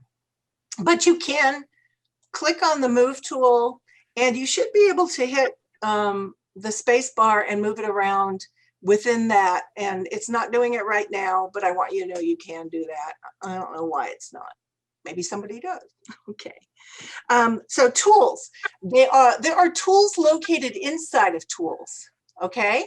So this little down arrow here, if you click on it and hold it, there's a couple of ways to do this. You can either click your left mouse button, or you can center in on this, click your right mouse button, and it'll open it too.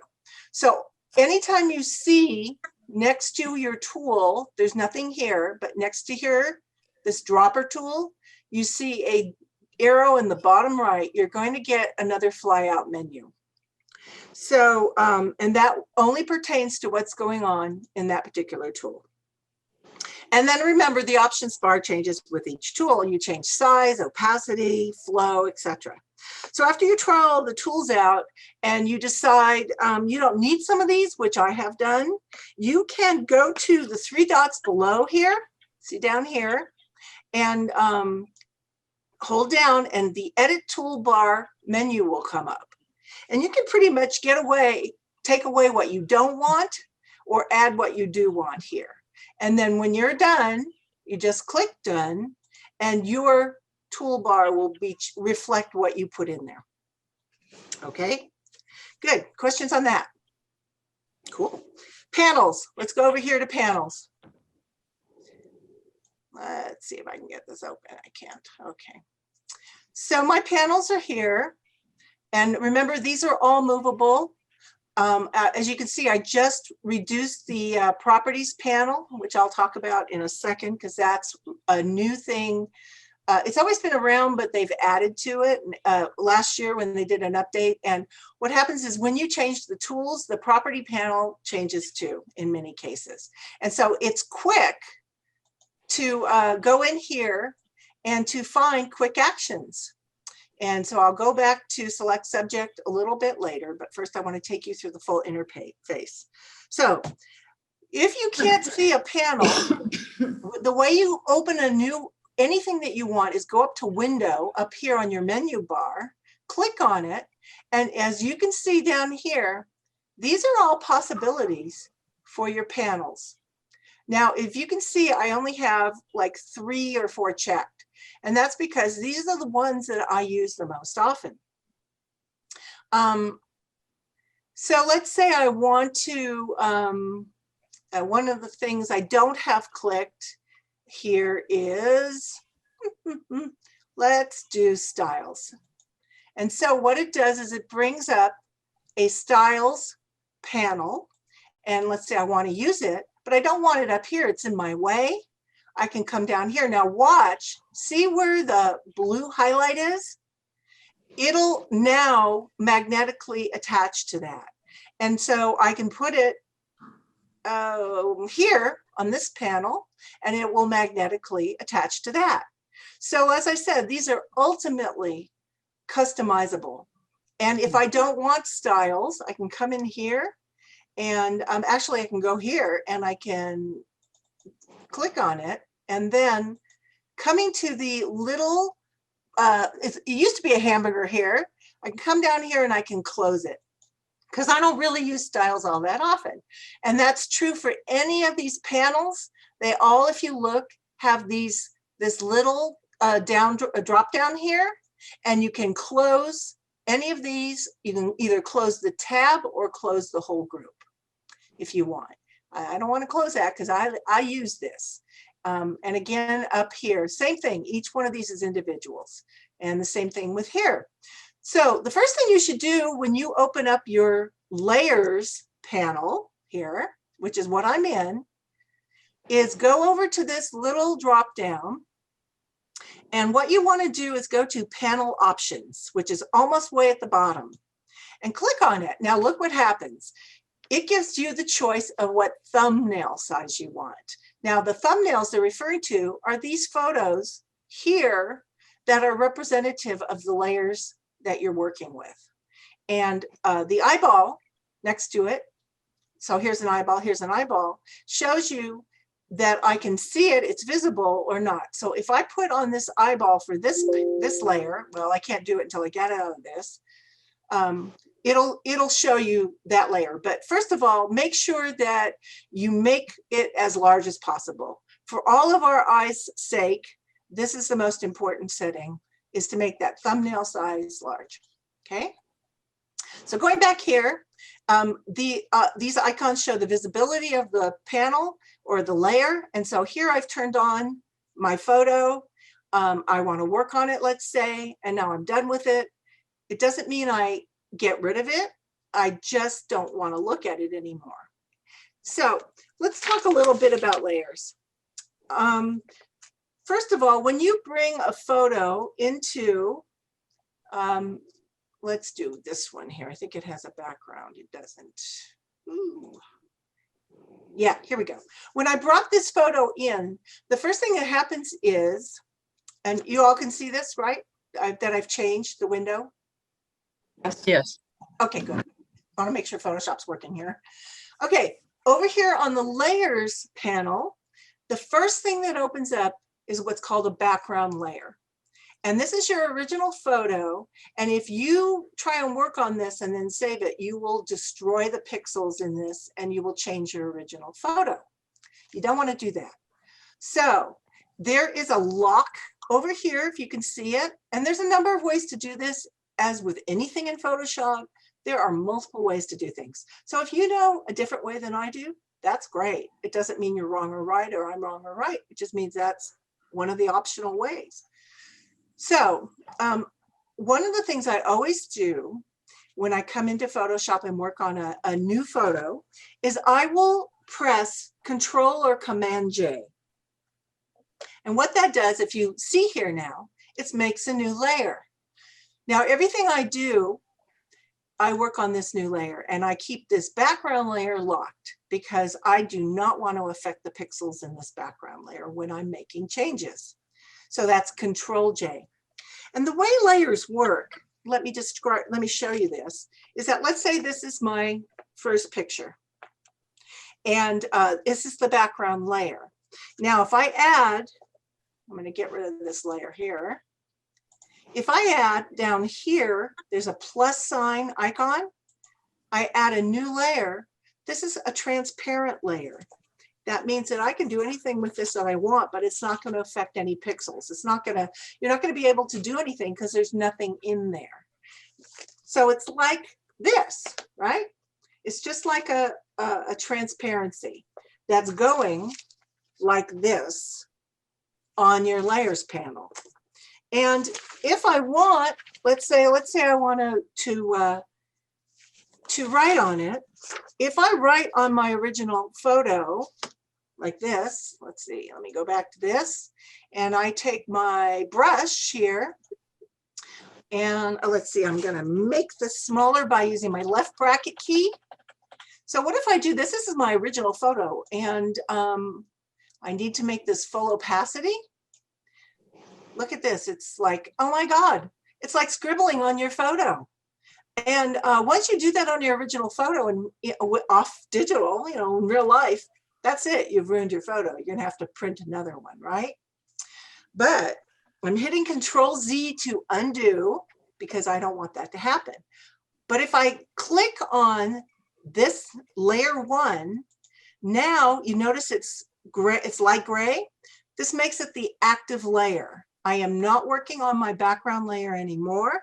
Now I can do the same thing, but I can turn that off and look, my original photo is fine. So I highly recommend Control Z for undo again, that you never work on this background layer unless, let's say you've brought it in from Photoshop, from Lightroom, you've brought it in as a copy, you still have the original in Lightroom, then, it would be okay to work on your background layer. But why? I don't know. So that's what happens in the layers panel. Any questions about that particular thing? Because somebody wrote me and said she didn't understand the layers panels and how they work. So hopefully this beginning will help you understand, at least partially, how layers panels work in terms of why you want to keep working non-destructively. Start with a background layer, hit Control J to duplicate that layer. And Control J is the command to, or Command J is the action to make a copy of any layer. So let's say I'm I have all these layers here on my layers panel. Let's see, I click on this layer here, which is my pretty, fall picture, and I want to duplicate it. I just hit Control J, and of course I'm not on it, and so you have to make sure you're on the right layer. Control J, and now if you can see down here, I have a layer 0 copy. So I've now made a copy of this layer. And you can do that again for any layer you want. Well, why would you want to do that? I'll be talking about that later in my second class, and that's all about using blend mode. But you don't get that secret right now. So I made a copy of this, so I'm going to get rid of it. Go down here to the trash can. Okay, panels. And every panel has a context sensitive menu for each panel. So if you don't use something, just close it. I don't really use channels very often, so you don't need to worry about it for beginning Photoshop. It's only if you're making luminosity masks for us, and let's not even go into that right now. Paths, really, I don't usually use it, and I'm going to get rid of it. Matter of fact, I'm just going to go here, and I'm going to close this tab. So you can see that I am customizing so that I have less here to worry about. Okay. When you want to collapse a panel, all you have to do is double click on it, just like that. So I've collapsed the panel, and you click on it to open. So down here, it's collapsed down to here. If you can see that, I clicked on it now. Actually, there we go, and it's open. Color and swatches. This panel up here on the very top are grouped together. They're easy to move around. These are gradients here. You get a whole gradient when you click on it, and lots of options. And this is patterns. And they have some built-in patterns here. And later on, you can make your own saved patterns and then save it into your patterns here by going up here to this. And there'll be new pattern preset, and it'll just follow the directions. So, but let's not worry about that right now, because we're still learning the interface. Okay, blue outlines, as I showed you earlier, tell you where you can dock the panel. So you move it until you get that blue bar and release it. So when I say move it, I mean hold down your left mouse, continue to hold it down until you get that highlight, and then release.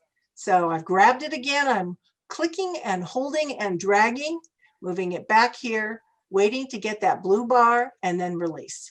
So that's how you move it around.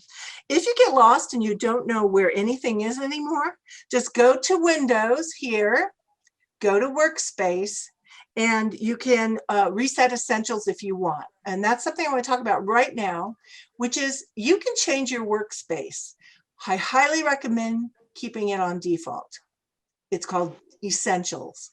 When you get time, go through all of these, see if you like these workspaces. What that means is it's changing all these things around for you. They're presets.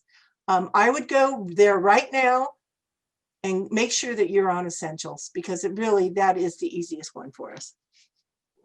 And when you close Photoshop, it'll remember all your changes. Fingers crossed. Sometimes that's not always true. In the latest version of Photoshop, like I said, this properties panel has become much more useful. In the past, I never kept it open. Now I do, because it's got a lot of quick things, especially when it comes to selecting subjects and removing backgrounds, which I'm sure you're kind of interested in. All right, let's go to files. And again, if you have any questions, stop me. Okay, so when you go to files, this is all pretty self-explanatory. The thing about this is when you hit new, you're going to get all these choices up. And these are my recent files that I've used. As you can see, I'm in here a lot making different sizes. You can change the details here. You can change it from portrait to landscape mode. You can change the resolution. I wouldn't fool with your color profiles unless you know what you're doing. And then just hit create, and it will open a brand new blank layer. You can open it as white, as black, as transparent. It gives you lots of choices. Going down here, these are all pretty self-explanatory. Open recent, here's all the files I've had open recently. Close, close all. feel free to go through here on your own. If you have any questions about any of these, and you're like dying to know, go ahead. A lot of these are for designers instead of us. Now, one of the things that I use all the time, and the shortcut is Alt-Control-O, is eyebrows and bridge. Look at that. Here it comes. This is, as I said, is the catalog if you don't use Lightroom. And the reason I love this is because it brings up all these photos that I can scroll through. Don't you just love this grandma here?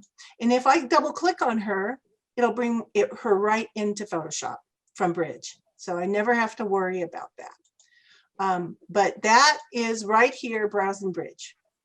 And you have to have it downloaded. So the edit drop down, down here is the area you probably want to most pay attention to. This is the one that I spend most of my time in. And these are for when you transform your photo. So the shortcut for transform, let's go back here, is Control or Command T. This is one you'd better memorize. So if you see there's a bounding box that just came up. So you want to change, let's say, the size here.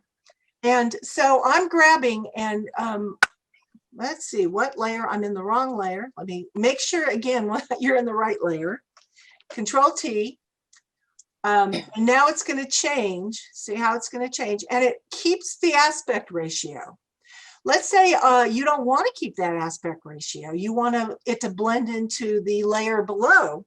You just push down the Shift key. And now when you hold the Shift key down, you have to hold it. It will, hello, wrong key. It will allow you to change the aspect ratio all you want. And let's say that now that'll stick there. And remember, you've got this little dot in the middle, and that if you move it, well, first of all, if you come to a corner, you'll see that this arrow goes into a curve. That means you can rotate, okay? Now, what it's doing is rotating around this axis here. So you can move this axis. Let's say you want to rotate that way. So you have complete control. Now, let's say you don't like it. You have to go up here. You can accept or reject the changes, or if you want to just accept, you hit enter. That will accept. But let's say I don't like it. So I click on the no, I don't want it, and it gets rid of the whole thing for me. So that's Control T. And it doesn't matter what tool you happen to be in. If you'll notice, I was pressed on the brush tool. So it doesn't matter what I'm in. I can hit Control T and my transform tool comes up. Okay.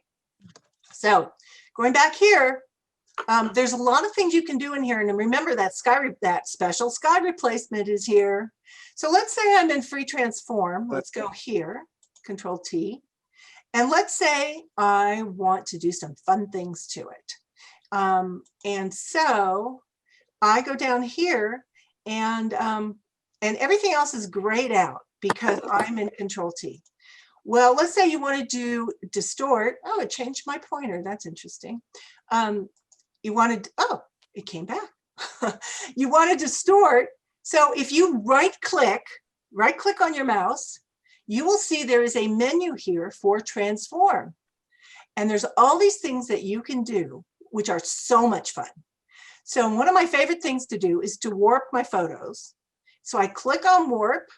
Now it gives you all kinds of little dots that you can decide you want to move your photo around. Let's say you don't like somebody's face, or let's say you want to make it this a flag waving in the air. And then you just click OK, and you have warped it and transformed it. So that is the transform tool, Control T. And that is that area and edit down here, play around. The best thing you can do is just come down here and play. The rest of the stuff I probably don't use very much. Okay, next one is image. I use this one a lot, but I only basically use this one. The other thing you might consider is using this, but This is if you need to change your channels, and don't worry about that right now. That's later. Here's an adjustment menu, and you can control the vibrance, the hue and saturation, the brightness, the contrast, and you could do all these wonderful things to your selection. If you want to do a global adjustment with any of those tools, over here in the panel is what's called adjustment layers. And you can get to this either down here with that half black, half white menu, which has a pop-up here. You see this? It'll allow us to do anything. So say I want to change the brightness of this photo. This is a global. It's going to do the whole photo. I click on brightness contrast. It's going to bring up a new panel. And if I want it to just affect this photo here, this layer here, there's this little icon right here, and this is called a clipping mask. And I clip it, and it's only going to affect this photo now, and I can change the brightness of it, and it won't affect any of my layers down below because it's clipped. If I unclip it, it's going to affect every layer below, and I don't want that. All right. So anyway, I just wanted to show you that because you can get to these adjustments in different ways. This one will allow you to work on selections as well. If you want to work on those over here, you're going to have to make a clipping mask. Okay. Kathy, a quick question. Okay. Yeah. Again, what's the difference when you use the top menu versus the panel menu for adjustments? It's just another way. It really is just another way to do it. I prefer when I'm doing global adjustments to the whole photo, or a global and that means whatever layer I'm on, not just a selection, which I can show you in a minute. Matter of fact, why don't I show you that? Okay, so let's get rid of that. Let me get rid of everybody else. So see the eyeball, I clicked on it. And I'm when I hold Alt down, or I think it's Option on the Mac, you click on the eyeball, it'll turn off all the eyeballs and all the other layers. And if you click on it again, well, first hold down Alt or Option, and then click on it again, all the other eyeballs will open up that you had open. It's a very easy way to manipulate. So here's a picture of Mark. Let's say I want to cut him out as a selection because I want to use him in another photo. So right here on the toolbar, there is the selection tool. It's the fourth down, and I want to have the fly out, and I can use any of these three. I don't want to use the magic wand unless it's a solid color, because what that does is it picks out the solid color. I always like to use the quick selection tool. So I click on that, and what it does is changes the option bar. And I am not on the right layer. You always check that you're on the right layer. And now it changes the option bar, and I can just, the AI in this is freaking amazing. I can just click on select subject, and it thinks for a little bit, and watch what happens. It is selecting a subject, and now look at that perfect cutout of Mark that it did. Amazing, right? Used to be that you had to take like the magnetic lasso tool and go through and click, click, click. It was so difficult. But it does this so easily. There's a number of ways to save him, right? In my case right now, I'm just going to hit, while the selection is on, I am just going to hit Control J. So what does Control J do? Remember, it makes a copy. If you do it when a selection is on, it copies the selection. So Control J. Here is this layer that just popped up with the selection. I'm going to get rid of the original. And now here's Mark cut out. So to answer Anne's question, I can now affect this layer by either going to adjustments here, and let's say I want to do a brightness contrast adjustment, right? So if I just do it this way, it's going to affect everything below. Let's say I have this open too down here. And this is my composite that I finished with Mark. But let's say right now I've got both open, and I've got this brightness and contrast adjustment. If I do anything now, it's actually, oh, it's already clipped. Look at that, yay. It automatically clipped. If I unclip it, it's going to affect everything that's underneath it. So I want to make sure that I'm clipping so that I only affect Mark, okay? So let's go back up here, and I'm going to get rid of this Ann, and we're back on Mark, and I'm going up to this menu bar, right? Image, adjustments, brightness and contrast, okay? Now it brings this up, and it brings it up as a layer. Look down here. It brings it up as a pattern fill. It's a totally different option, and I can adjust him again. And in this case, if I want to clip, which I do, there's no adjustment up here anymore for me to clip it. The icon's gone. So you take your mouse, you hover it, hold Alt or Option down, put it right in between on that line between the layer you want to affect and that pattern, click on it. All right, well, it's not going to let me do it until I make this adjustment, obviously. All right, let's say I go okay. Now I'm going to do that. I'm hitting Alt or Option, click, and now it's attached here. It's only clipped to this layer. So if I want to make an adjustment on this one, it brings up, I click on this icon, and oh, it's not going to let me. Probably because I don't have this one. There we go. Now I can change the layer mask and the density, blah, blah, blah. And I personally don't use this for this kind of thing. And of course, it's not going to help if I don't turn that on. Let's see. Let's see if we can do this. Pattern fill. See, oh, look what I got to do. I filled him with leaves because I filled him with a pattern. God. So anyway, I'm going to get rid of that. I prefer to use, when I'm changing brightness or density, I prefer to come down here and use this, and it'll create a layer in here, a panel in here, and you can clip it right to what you're working on. Anyway, this is all advanced stuff, guys, and I'm going to be covering that tonight or this afternoon. Okay, so let's go. Does that answer your question, Anne? Yeah, that's fine. Thank you. Yeah, okay. It does somewhat different things, but you can achieve the same effect. Just a little more complicated, I think. All right, so let's go back to the tools, right? So we did the panels, blue outlines, we did the, we browsed in Bridge, make sure it's installed. Multiple windows, you can open them if you want. And there is a command here to open multiple windows somewhere here. Don't worry about it because we don't do it very often.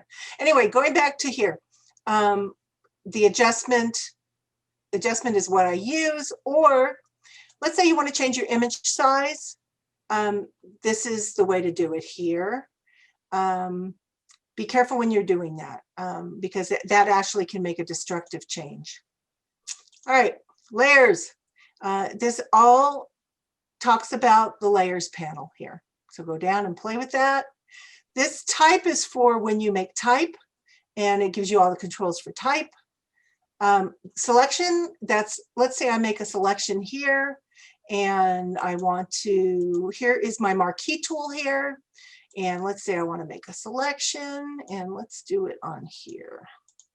It's easier to see. Select, I can select all, or I can select the inverse. See how now I've selected the inverse, or I can select the subject. And if you go over here, these controls, You can always Control J and cut out or move, add or subtract to the selection. Anyway, this is all about that. The one thing I really suggest you get to know is this modify if you're going to start making selections of things. For instance, let's do this on Pirate Mark because it's easier. All right, and we're going to shut off everybody else. Okay, and get rid of the selections. All right, now let's say I select Pirate Mark again. I'm going back to the selection tool. I select my subject up here on the option bar. It thinks for a minute, and now it's selected Mark. Now, when you come up to select, if you want, I can reverse the selection, hit the inverse, and if I hit delete, it'll get rid of the background. So I can just keep Pirate Mark right there. So, or I can hit inverse again, and it'll go right back to my original selection. Okay, there are shortcuts for that, by the way. And so the thing I wanted to make sure you knew about right here is modify, because this modifies the selection. So let's say I want to, this is somebody with curly hair, and I don't want to just go in and mask, or maybe I want to make sure I really get all the borders. You hit expand here, and it'll ask you, how much do you want to expand it by? Well, let's say I want to expand it by 10 pixels, and you hit OK. Look what happens. It totally expands your selection. So it's the same way with select and modify and contract. It makes it smaller. It tightens it up. You can smooth your selection out. It asks you how many pixels you want to smooth it by. You hit OK. And although we can't see it right here, when you make a selection and you take the background off, you'll see the smooth difference. Oh, good. Glad you like it. Questions? No? Okay, good. I like that. Sort of, because it means either I'm boring you or you're really getting it. So, okay. Let's talk about basics on saving photos. Okay. So come down here, and generally, if you've come in with a, let's say here's a single, there's no layers here. This is the Golden Gate Bridge. So let's say you want to save it. Let me go into this. It won't let me. Oh, I haven't done any changes to it.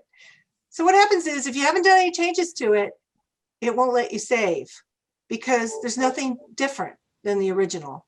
And if I brought it in from Lightroom and I hit save, it'll save as a TIFF because that's what Lightroom likes. And it's going to go right back to Lightroom. It should. Let's say I want to change it to a JPEG. I hit save as.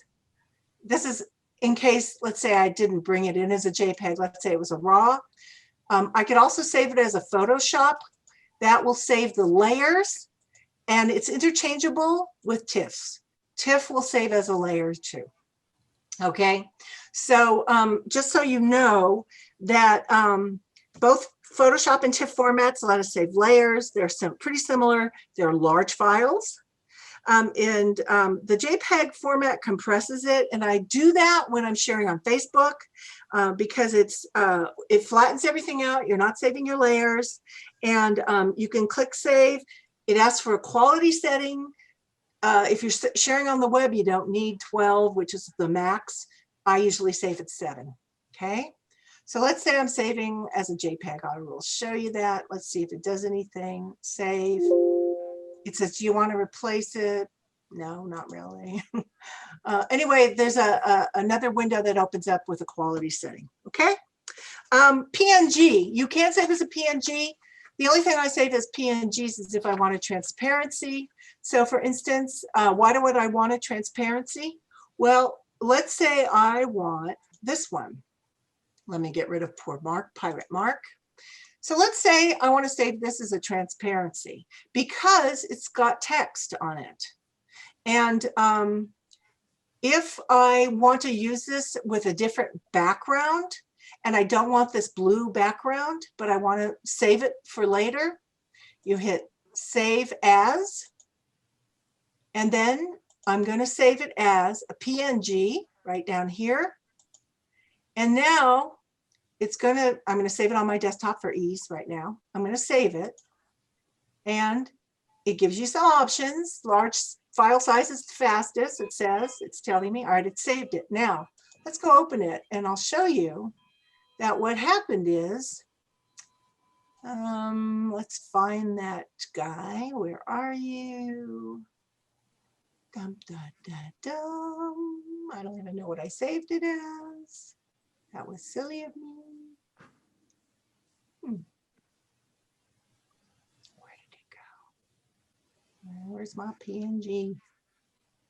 Oh, I can't even find it. All right, let's change the view so I can look for details. And now I'm gonna find that guy. No. All right, list. No, that won't give it to me. I'm looking for the one that actually says PNG, okay? Here we go, this should say it. There we go. No, that's not it. I know that. Here we go, open. All right, here's the PNG. And it should have been saved. I could have taken off this. I did it wrong. So I just showed you what not to do because I saved it with the layer. Let me go down here, and I can't even turn that off. So let's see. Anyway, just trust me on that because it's going to take too long to show you. I wanted to take off that background, but I've got all these layers here that I did an interface on. So just believe me that if you save as a PNG, you will just save the text. It'll be a transparent background and you can use it on any background. Okay. All right. Glad that you're believing me on this. Okay. Shortcuts. Again, I highly recommend you go online, put in keyboard shortcuts. How are we doing on time? We're doing great. Look at the percentage on your tab down here on the bottom left. That tells you what size, the size of the current photo. In this case, this is 29%. When I hit Z and go into my magnifying glass, you'll notice that percentage changes. So if I want to go to 100% and look at my dust bunnies, here we go. I've got 100% here. Just gives you a gauge. So the shortcut is Control or Command C, Z like zebra.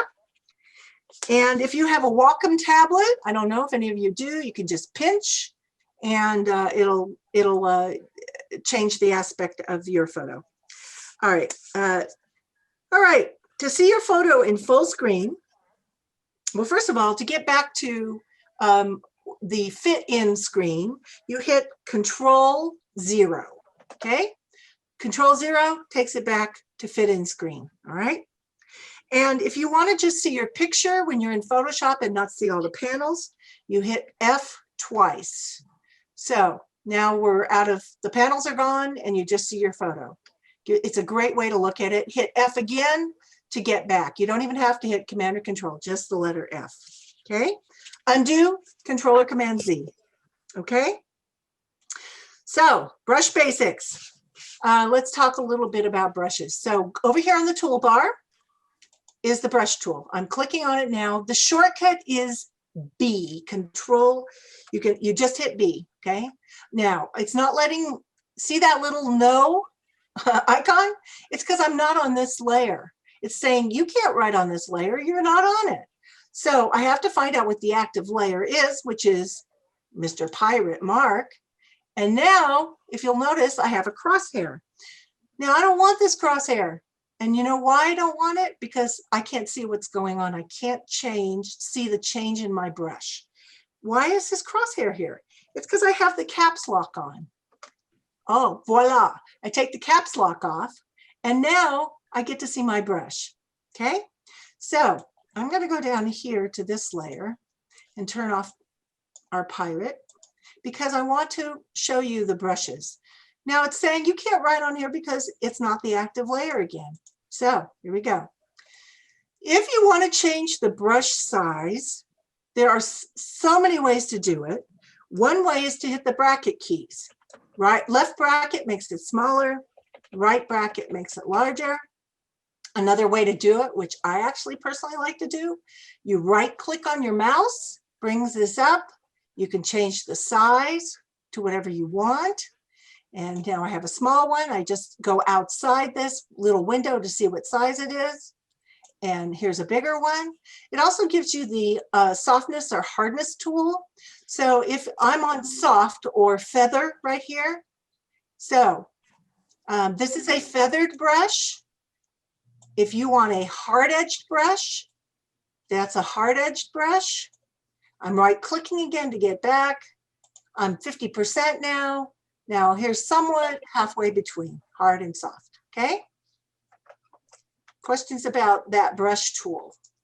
Down here, it gives you some of the brushes that you can use. I don't like to use this because it's too small for me. So if I want to choose new brushes, I go over to the brush panel, okay? I keep my brush panel right here. Over here, it says brushes. I click on it. There's a fly out. I can make it as large as I want. I just hover my mouse over the end, and then the tool changes, my cursor changes.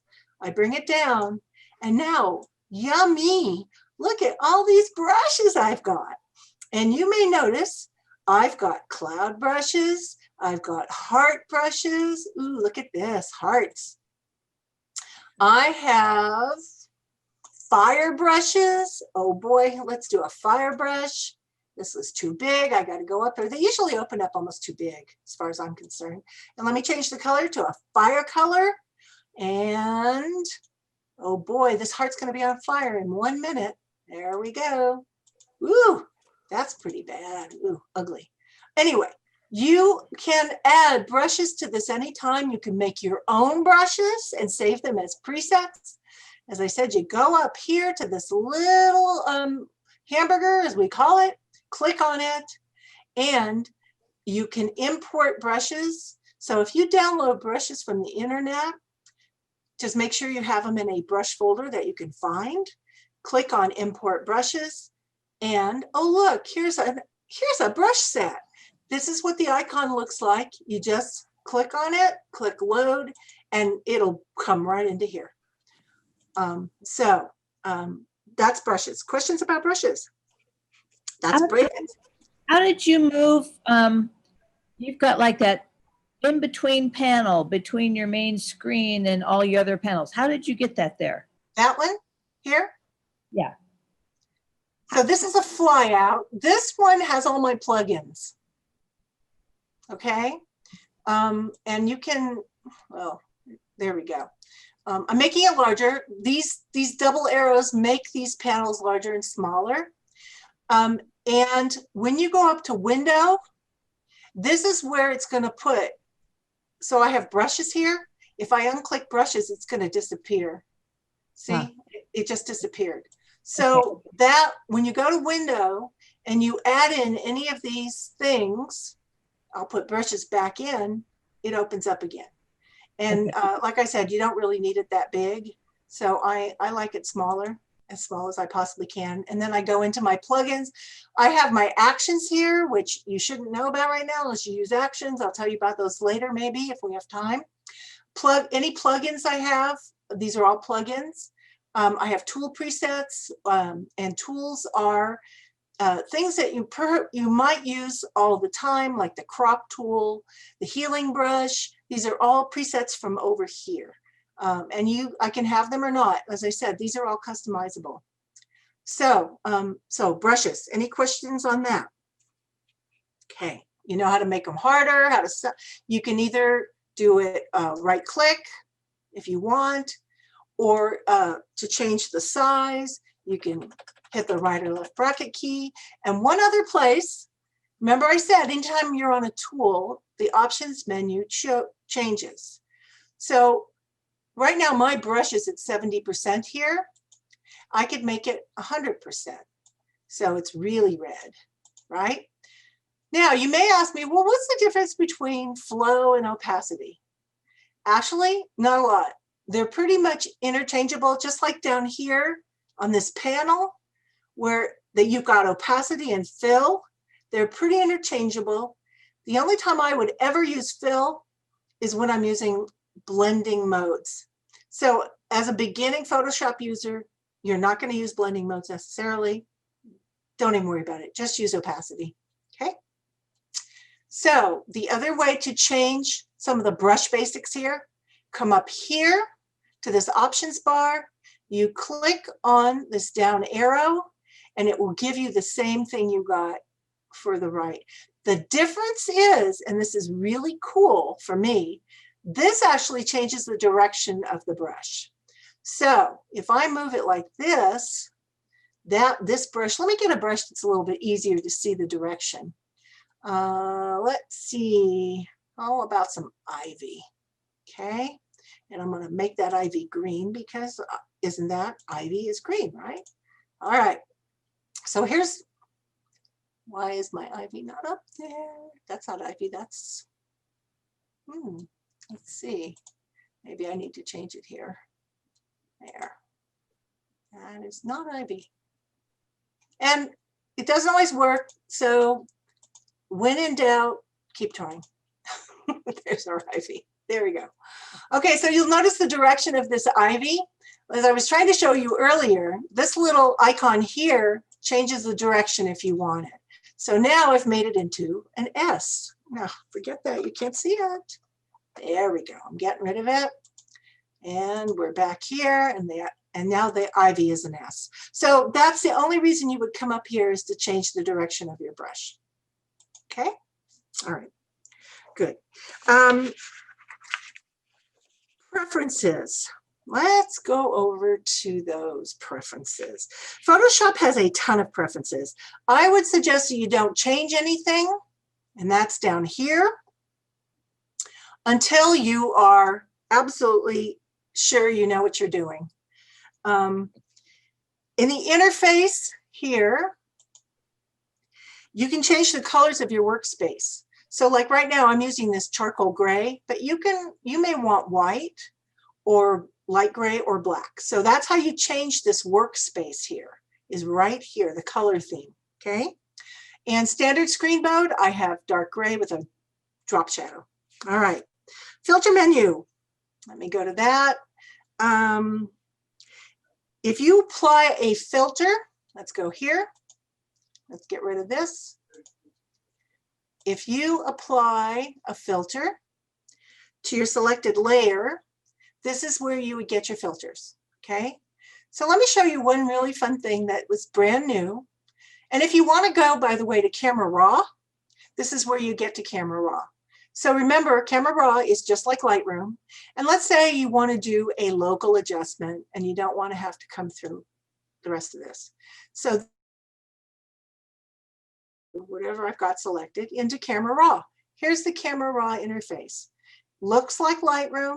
Let's say I want to use an adjustment brush. So I'm clicking over here on the adjustment brush and I want to change the exposure. Let's say maybe I want to change the texture of something. I'm going to make it larger because you can use the scroll wheel in here. So I'm making it larger. And so this is one, and I'm hitting OK. So, and it's going to now come over to Photoshop. Before you do that, I would really recommend that you duplicate the layer that you want to make the changes on and call it something else. So when you come over here, change your names. What you do is you click on, double click, you'll notice it comes up with a fill-in, and I've decided to change this to Camera Raw, hit OK. And now as you work in layers, like I have a name here, Distress Grunge, it helps you remember what you did. Okay, so the filter menu, going back to that, I don't like this. I got to get out of this ivy. It's too big and it's bothering me. Here's some easy icons here to get back to it. And here we go. And we're going to make it small. There we go. I could have used my left and right bracket key. All right, cool. Here we go. All right, filters. The other thing is that if you have, you want to use Liquify, it's right here. It's very fun. Play around with it. When I am blurring my photos, especially when I'm doing composites, I come here, I go to Gaussian blur, and this is where you can blur things that are on your photo. I use this a lot. I don't mostly use any of these others, except notice down here on yours, none of these will be there unless you have Topaz Studio, unless you've got Luminar or some other plugin. This is called Flaming Pear. This is where they will show up. And let's say I want to go over and edit in one of these. I just click on it and it will send me over to that other program. Okay, that's under filters. All right. Okay, layers. So we talked a little bit about transparencies. A layer is a way to start showing changes that we've made to the original photo. When you click on a new layer, what you're doing is placing that transparency over the original photo. I've shown you all that. You'll always see the background layer first when something opens up, right? I don't know do I have that in Pirate Mark? I don't think so, but let's see. Nope, I don't because I've changed it. But I'm pretty sure, yeah, here's a background layer. So I scribbled. And remember, you've seen me many times try already to work on a layer like this. It's not the active layer. Make sure that when you want to work on something, it's either turned on or it's the active layer. Okay, I do it all the time, obviously. All right. So the other thing about the background layer is you cannot use tools on it. So let's say I go over here to the move tool and I come over here to my background layer. Look at that, it won't let me move it. Could not use the move tool because the layer is locked. So just be aware that you can't use tools on the background layer. If you want to do that, duplicate the layer and then you can, okay?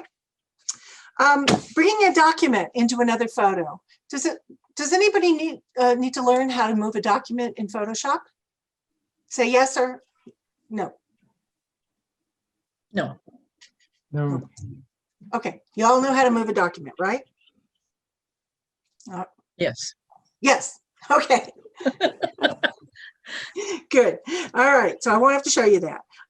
Do you know, so stacking order on layers, click and drag, right? We can delete layers. Let me go back to layers. Let's go to here. So let's say I want to, I've got Pirate Mark twice. I can move him underneath this distressed layer and he disappears. Okay, so all these layers are movable. You just click and drag. What determines which comes first and which comes second? Why is that important? It just depends on the order that you bring something in. So in other words, let's say, and also where you've clicked. Let's say I've clicked here on Distress Grunge and I've highlighted, this is the active layer now. When I bring something in, it's going to come right above that active layer. But let's say I don't want that there. So let me bring this sky, okay? I'm on my move tool and I place it here. I click and I drag over here into this tab and I put it right in the middle here. See where it went right over Distressed Grunge, and here it is. But it's covering the Distressed Grunge, but anything that's got the eyeball or visible open above it will be seen. Does that make sense, Anne? Yeah. When you bring it in, it comes above the active layer. Okay. And that's true of when you add a layer on this plus sign down here. When you add a layer, it'll add the new layer above the active layer. So you said anything that's above the active layer will be seen. If the eyeball is turned on. So right. Look, now I've got all this stuff above. So my active layer, let's say, is this layer here, the ocean and the clouds, right? So I'm clicked on it. It's active because it's grayed. It's a light gray. And I got all these now. Let me get rid. This is a transparent layer, so we're not going to see it anyway. But tell you what, let's just scribble on it. Let me change this to white here. So I'm scribbling on this layer and there we go. Because Mark is above this layer, the scribble is going to go below because that's what I scribbled on. So, so anything that's above this layer will be visible, but you see it in the order it's stacked, just like transparencies. So this is the topmost layer here. If I turn it off, it'll disappear. This is the second layer. I turn it off, it disappears. This is the third layer, I turn it off. And now I go down to this, I'm making this my active layer now. These are all still here, we just can't see them. Okay, but what if I want to make this above everything else? I want to take this transparency, so I just click and drag, it's now at the top of my layer. These are all stacks. No matter how much I put on eyeball-wise below it, you won't see anything. It's a picture, it's blocking all of that out. Okay, does that make sense? Yes, thank you. All right, that's good. All righty, hold on. All right, have I lost everybody, or is everybody here? We're here. All right, good. It's so quiet. You know, when you're doing this by yourself, it's like, yeah, because you can't see what everybody's doing. So talk to me occasionally. Hey, Kathy, you've got a few chats with questions in them. Okay, so let's go there. I think we've really covered the basics. So I'm going to go and I'm going to stop sharing. And I'm going to go to the questions. All right, you can take a photo from Lightroom to Photoshop, but can you take it back to Lightroom? Yes, you can. However, it depends on why you want to do it. Is Gary still here? No. All right. So anybody who's left here, do you know why you would want to take it back to Lightroom? Is there any reason? No, I was just curious if it was possible. Yeah, absolutely. Because once you, let's say you finish working on it in Photoshop and you're done, you can save it, just save, not save as, and it will, if you brought it from Lightroom, it'll go right back to Lightroom, but it'll be saved as a TIFF. Oh, okay, cool. Yeah, absolutely. The thing is that it's totally changed and it's compressed once it's back in Lightroom. So if you want to make any more changes, I would do Camera Raw, which is the same interface as Lightroom, from your filters menu in Photoshop and work on it then. Okay. I don't ever go back to Lightroom once I'm done. Yeah, I can't think of a case where I wanted to do it so far, but I was just curious if it was. Yeah, yeah, exactly. How did I change the color on the color wheel? So was that in Camera Raw? Because the color wheel's in Camera Raw. Is that what you're talking about, Jonathan? You just move the mouse pointer. You gotta unmute yourself. Unmute. Hit the space. There you go. Okay, in Photoshop, how do you select the color from the color wheel and have it jump into the, what do you call it, the panel on the left, the tool panel? So on the left, well, let me go back to Photoshop here. Okay. And I'm going to show you. Where's Photoshop? There we are. Okay, real quickly. First of all, down here shows you the foreground and background colors. Do you see this, Jonathan? Right? Yeah. And so here, this is not a wheel. There is no color wheel in Photoshop. There is a color wheel in Camera Raw and Lightroom now, which is a new addition. But if, let's say I want to change one of these. Right now, my foreground color, which is white, is selected. I take my cursor and take it to whatever color I want. Let's say I want red. I click on red. And if you'll notice now, this shows the foreground color up here is red, background is black, and come down here, and it's the same thing. Now, let's say I want a color that's within this photo. You go over here to the toolbar to the dropper tool, eyedropper, and I go in here and I click on this, the area I want color, and it brings it up.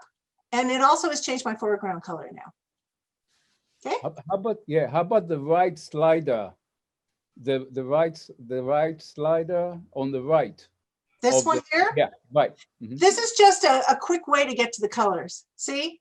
This gives you the global color, and then you move around here to get the gradations of the color. Mhm. Yeah. Okay. Yeah. Okay. Okay. Good. Thank you. All right. More questions? If you select all layers and then save as one image, okay, but that's true for save. What's your question, Jim? If you, I've imported from Lightroom Yeah. and you're working on it and you hit save, it automatically goes back to Lightroom. As a tip. But suppose you forget to select all your layers, does it not bring them back? No, you in? don't have to select them at all. It'll just save the whole thing. The Okay. thing you need to know is unless it saves as a TIFF, you're not saving the layers. It has to save as a TIFF, and then when you go back to Photoshop, it will have all your layers intact. If you save it as a JPEG, you've lost them all. Oh, okay, good. Yeah. Okay. Kathy, I have a question. Yes, sir. Are you going to, in your afternoon session, talk about smart objects? Yes, I am, but not very much. But yeah, I am. This is a beginning class, and that to me, that's an advanced aspect of Photoshop. So everything we talked about today, except for I did get into selections a little more than I had planned. But this afternoon, I'm going to talk about blend modes, selections, masks, smart objects, and anything beyond what we've just talked about. I mean, there's so much more. And as I said when I started, it takes a whole semester to really get into Photoshop. And I'm really sorry that you didn't get to do it with me, but feel free to watch the video later and follow along on your own PC or your own Mac. If there was something you didn't get, I tried to make this pretty basic and pretty self-explanatory so that you could all start working in Photoshop pretty easily. I think it would be great if you were to do a workshop, and if you should charge for it or not charge, whatever. I think because you are so good in Photoshop, I think that if you did a 1 or 2 day workshop, there'd be a lot of people in the camera club that would like to do this, because this is the type of thing that, to do it in an hour, it's just, obviously it's way too much information, too much It is. to have to It's do. overload. And so I know we have our monthly Photoshop things that Dave Arstein does, but that's bits and pieces. It would be really nice, I think. I would love to attend it because you know so much. I'm surprised because I figure you're like the guru, and you worked with Charlie, so Charlie is a Photoshop master too. I am not the master. You know so much. I only take a few things that I know that I work with all the time. But you are much more comprehensive in your knowledge. No, thank you. I think you should teach a whole workshop to all of us.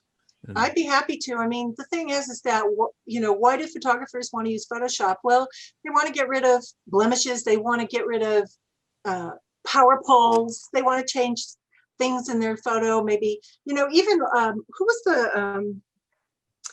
the photographer from the gallery who was the speaker not long ago, David? I forgot his name. The one from the gallery downtown.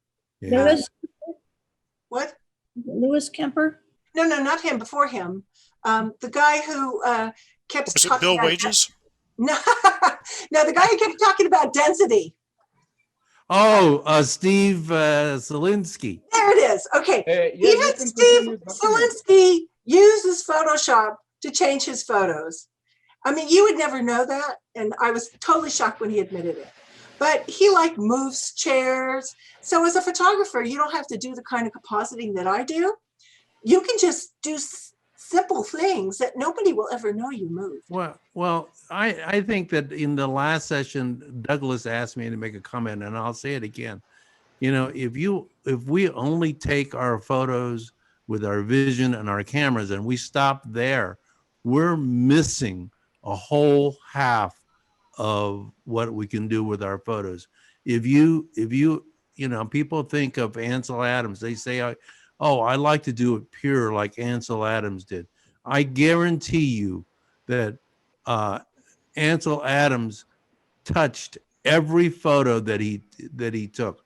And I asked one of my early teachers, Ted Orland, who was a student or an assistant to Ansel, if Ansel Adams was alive today, would he be doing Photoshop? And he said, unqualified, in a minute, in a heartbeat, because the digital darkroom is the darkroom. Ansel Adams never put out a photo straight out of the camera. There is no such a thing. So if we don't learn this, we're missing half of our tools, maybe even more. You know, I'm right there with you. And there's no argument at all anymore about pure photography versus photoshopped.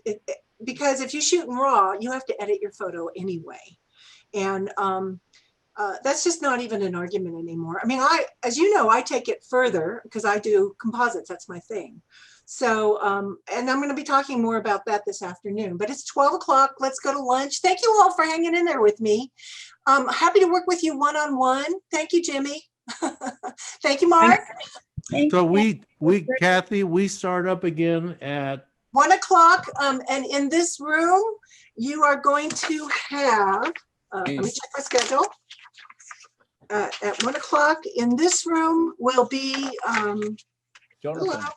Will be Jonathan, and he's going to be talking about making your own greeting cards. There you go. He's doing a demo. Thank you, Jonathan. And in the other room will be Lightroom 101, and Rachel's going to be teaching that. Then at 1:30, that continues, but at 1:30 in room 2, it'll be David Wong preparing and selecting photos for jurying or competitions. And then at 2:30 in room 1 I'll be back with more Photoshop, more advanced Photoshop, and Ellen will be talking about her wonderful technique for photo transfer. So have a great lunch, and we'll see you all back. So I'm going to, since I set up this room too, I'm just going to leave it open. Right. And, if any of you want to talk to somebody else or whatever, feel free. But it's just going to remain open from 12 to 1. And David, I'm going back to room 1, and I'm going to leave that open as well. Yeah, so I'll let you do that. I'm not going to do anything with the other room. No, you're going to have to make me the host back. Oh, I have to make you a host again. Yeah, oh, okay. I'm going back. I'll see you. All right.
demonstrate this. I don't know.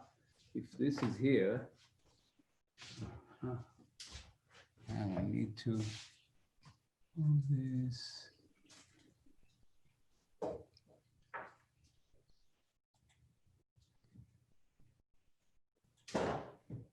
Okay, now I can see myself.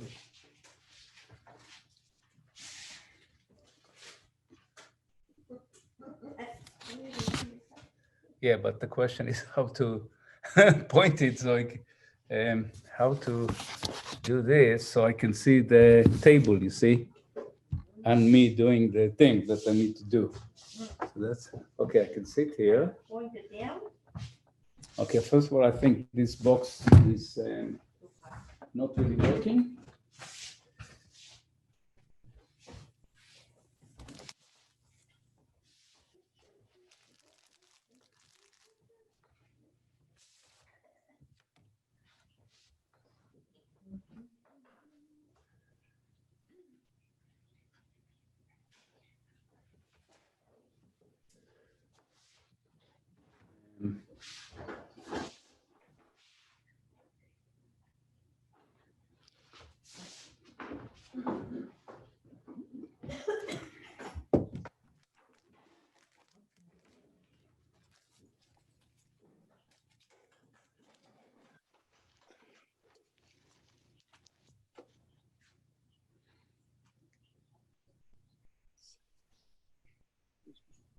Do you think this should be a little bit higher, the computer, the laptop?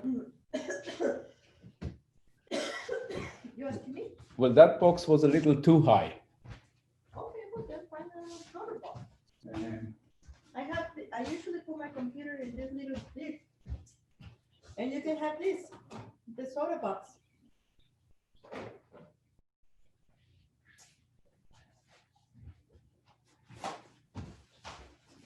This.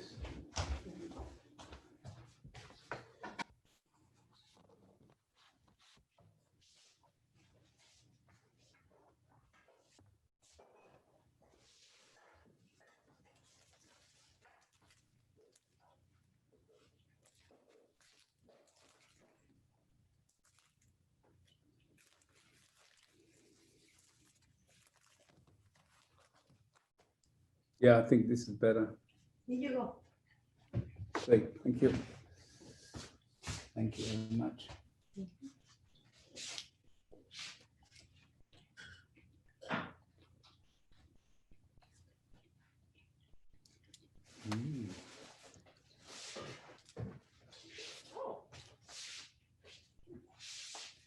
Alexa, what's the time?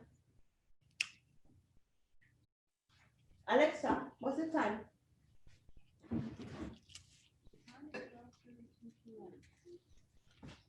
Well, we use Reuters, and Reuters uses such and such. All right, everybody. Like, Nothing is sure. And Everybody is using the same I hear person. people talking. If you would mute yourself unless you have questions, I don't know who's talking right now. Somebody's talking. That they're using. We can barely hear you, David.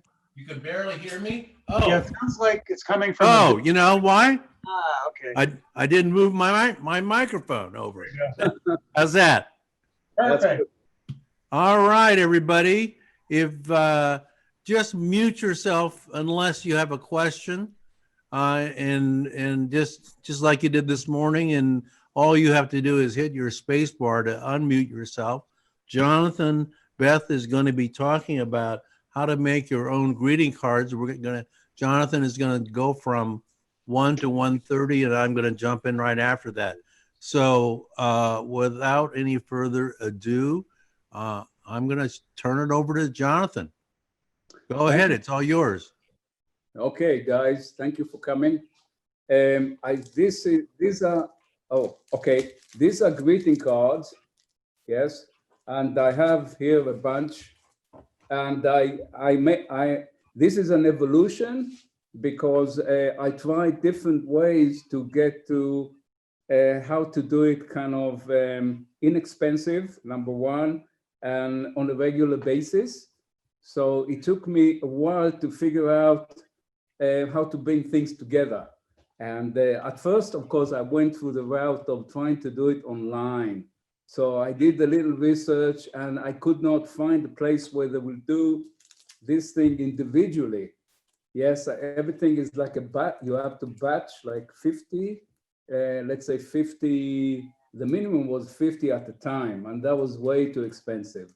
So it's a budget kind of way to do it, but also it's fun.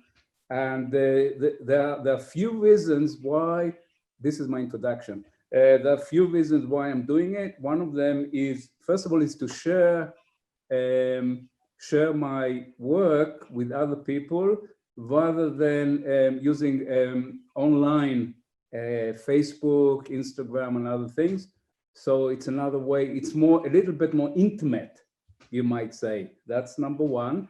And number two, it's a good way to give a gift to a friend.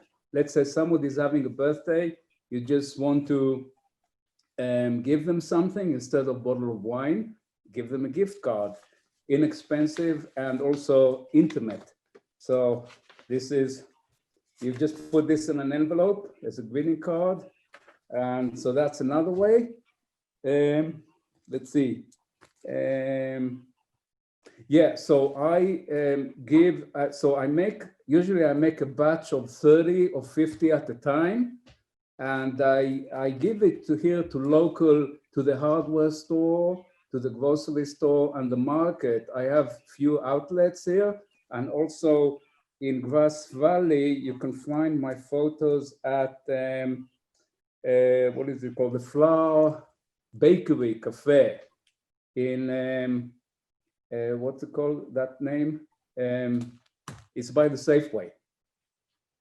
You know which place I mean, right? Okay, anyway, so I have my cards there, and so it gives some income, but that's not the main point. The main point is to use it also as advertisement for your own business or hobby. Okay, so with further ado, now I'm going to show you how to do it. So, okay, so first of all, these are the materials. So first of all, you need this is the way I'm doing it, a 4x6 photo, which I print. I used to print in Sam's Club, but now I'm printing it on Bay Photo. It's 39 cents to print a 4x6. You can write the figures down. It will, okay, I'll talk about the figures afterward, but that's not the main point. Anyway, so we got the photo. We have a card, and we also have a sleeve, and we have an envelope. So here we have, okay, just a minute, I thought I had the envelope out. So these are the main ingredients, and then I have the glue. And there's different kind of ways to glue the photo onto the greeting card. I'll show you. So right now, so this is the greeting card, and I'm going to glue the photo to the back of the greeting card. I'm using it took me a while to realize that all I need to do is use glue. I tried different things, but they're too expensive and they're difficult to find where I live. So I found glue to be the best because it's so, it lasts for a long, long, long time. So I'm going to glue, okay. I'm gluing right now the 4x6 in the back, not at the edge, a little bit away from the, let's say ½ inch away from the edge. And by the way, at the end, I will give you links to all the materials, so you don't have to go through what I went through. So this is a glue, putting back this. And now I'm going to glue this in the back.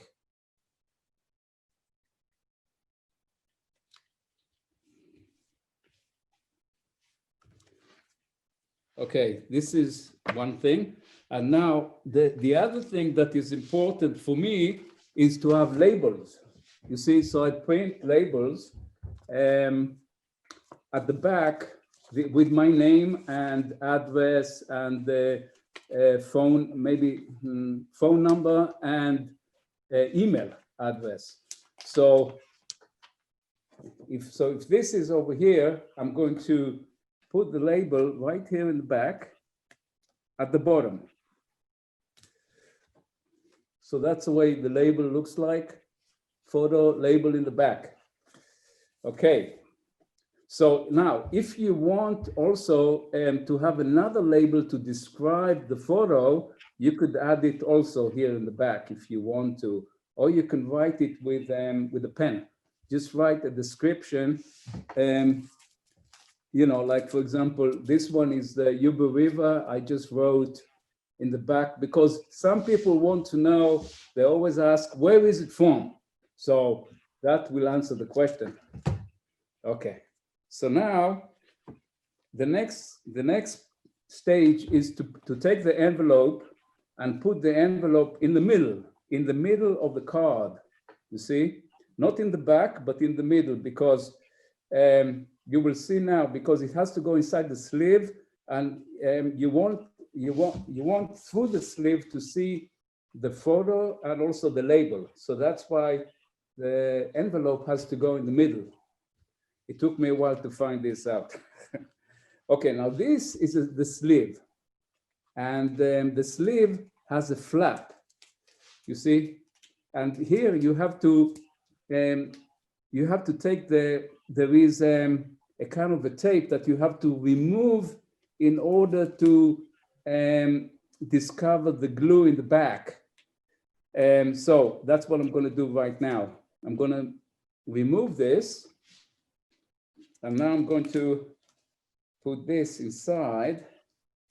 Now, so you can see that the sleeve has two sides to it. So I'm going to put I'm going to put the card on the other side of the flap. So the flap is going to be where the label is. Okay. You have to be careful because the glue of the flap sometimes gets stuck to the, so you have to be kind of careful a little bit, but okay. And voila, you have a greeting card. Okay, so that is basically what you have to do. Now, I usually do this while I'm watching a movie. You know, so it's like you do this because once you get the system going, you can do without any, thought, because you already have it, you have a system. Okay, so that's this and that's that. Now, I'm going to talk a little bit about the materials that came with all this. So, and I have a link. I will show you at the end the links to all these materials and where to find them. So I looked for a long time for a greeting card, and the only place that I could find was in Michael's. By mistake, I found this. It's called Recollections. And it comes the greeting cards and envelopes, 50 of them. And this is right now, if it's not on sale, it's for $9.99, which is $10 basically. But sometimes when I go, these things are on sale, and they go for $5 for 50 cards. So I try to buy a bunch. Or if I don't buy if they don't allow me to buy the same day, I come the following day and buy another batch.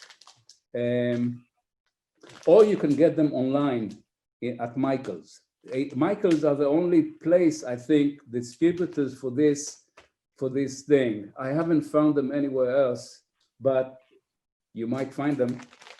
So then these are they come with envelopes, 50-50. Now these are the clear bags. And this, I went to Clear Bags online, and I just ordered them.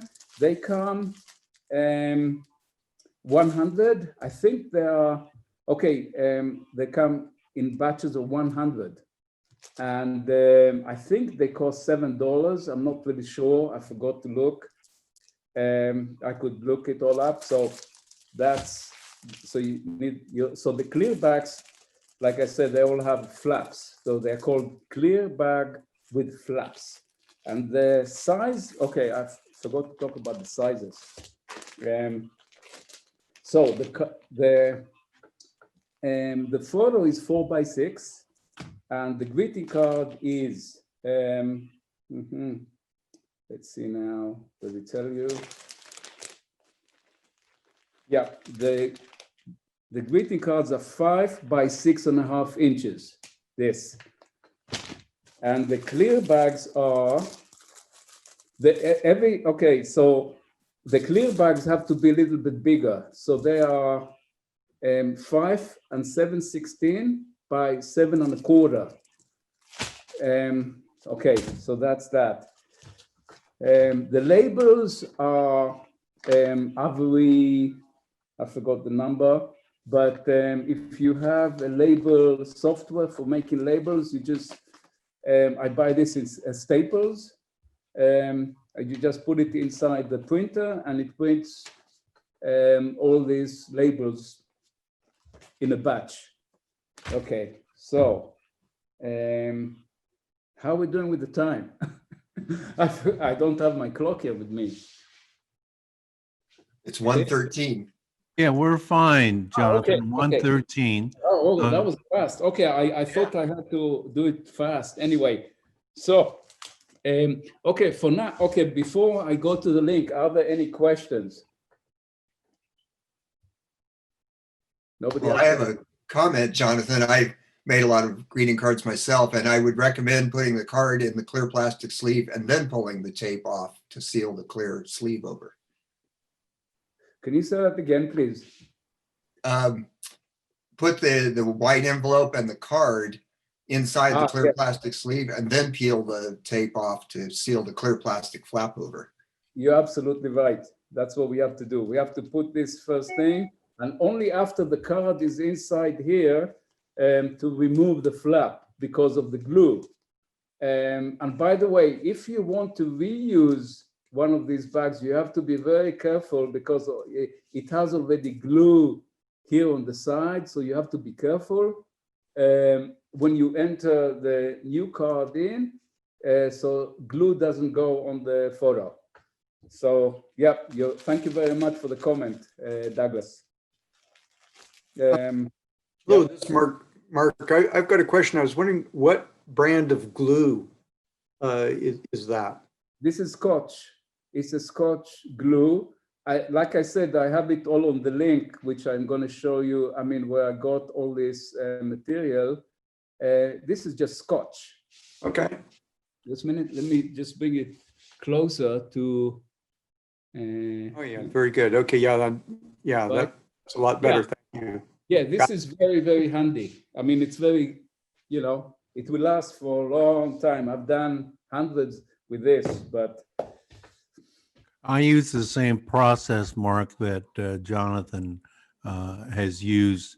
And you can get those glues, any of the supply Staples or any of the places, and they, even if the glue is a certain color, like it's purple, once it dries, that it dries clear.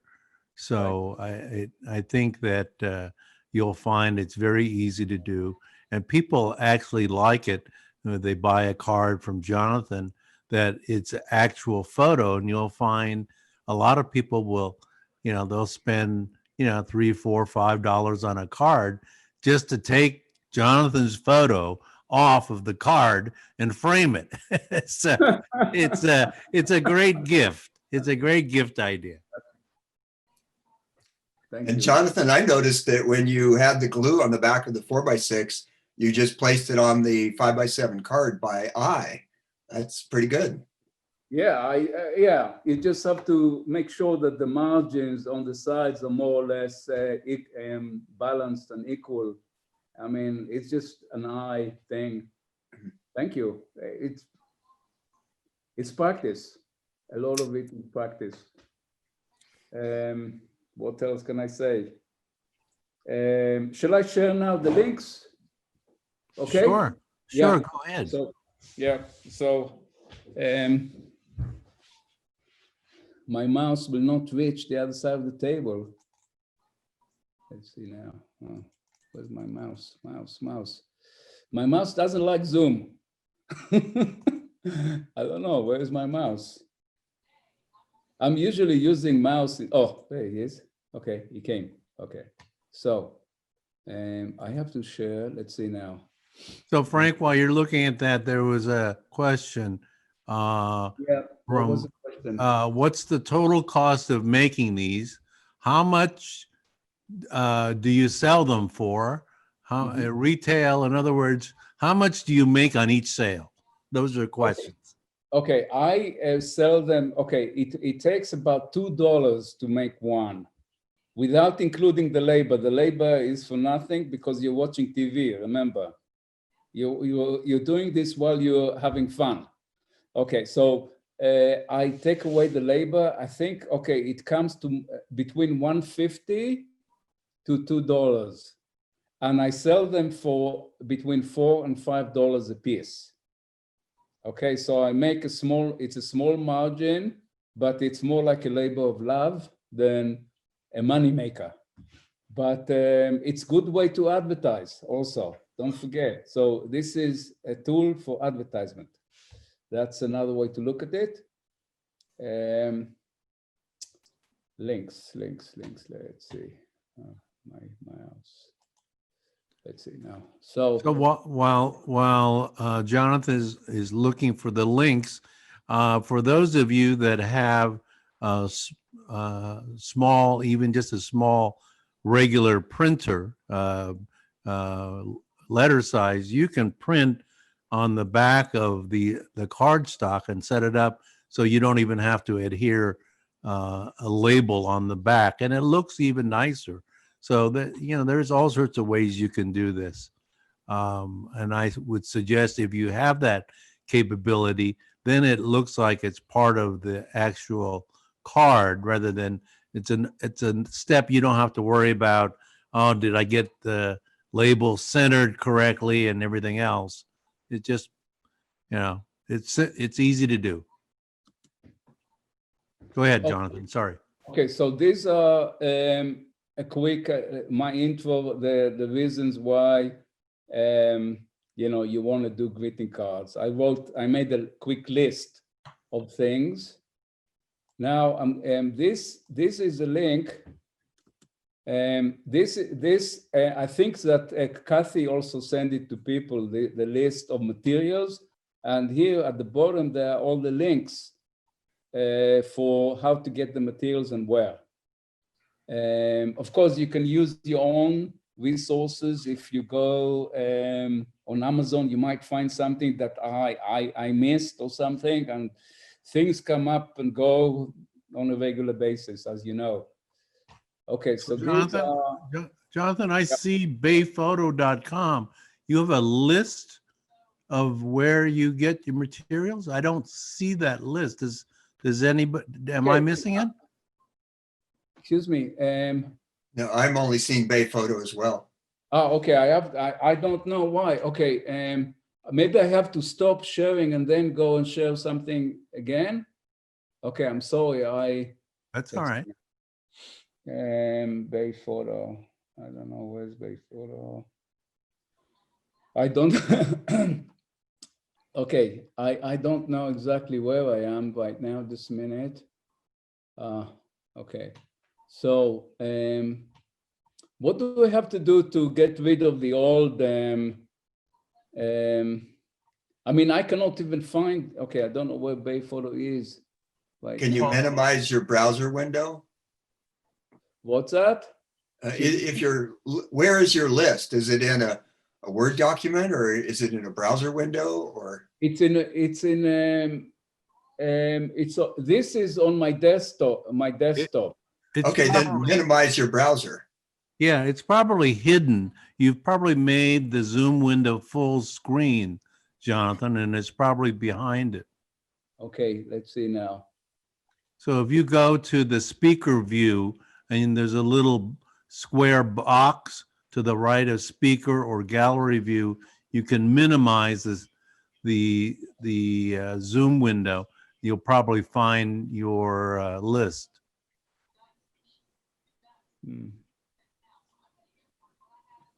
Okay, I cannot find the Bay photo. Okay, maybe, okay, what I have to do is maybe minimize this Bay photo thing. Okay, Bay photo, I'm just gonna take this off, take this off. I don't know. So, the other thing we can do is we can always also send this out afterwards. well, Kathy actually did send it in the email to everyone, so Okay. so we don't have to do it now anymore. All right. Let's see, how do I get back onto the Zoom is another question I'm asking myself. Oh, you have to go back up to, let's see, a window up at the very top. If you click on window, you come down and you'll see Zoom meeting and whatnot. And you click on one of those and it gets you back to it. But get yourself, okay, now I get also that. stop sharing your screen, Jonathan. Stop sharing the screen. Yeah, if you stop sharing your screen, you'll probably pop back in. Right, okay, stop sharing the screen. Yeah, we see you. Okay, got it. Okay, I have to stop. Did I stop sharing the screen? Yeah. Okay, great. So what else can I say? Any more questions? Well, that covered it pretty well. That was a good use of your time slot. Thank you very much. And the next performance is from David. So David, you can take over if you want to right now. Yeah, well, thank you. Thank you very much, Jonathan. I'd just like to thank Jonathan. I thought it was a really good presentation. Thanks very much. It was excellent. Okay. Yeah, thank you. All right, so we're a little early. We still have about 6 minutes, and what we should probably wait until 1:30 since people are jumping around. We can.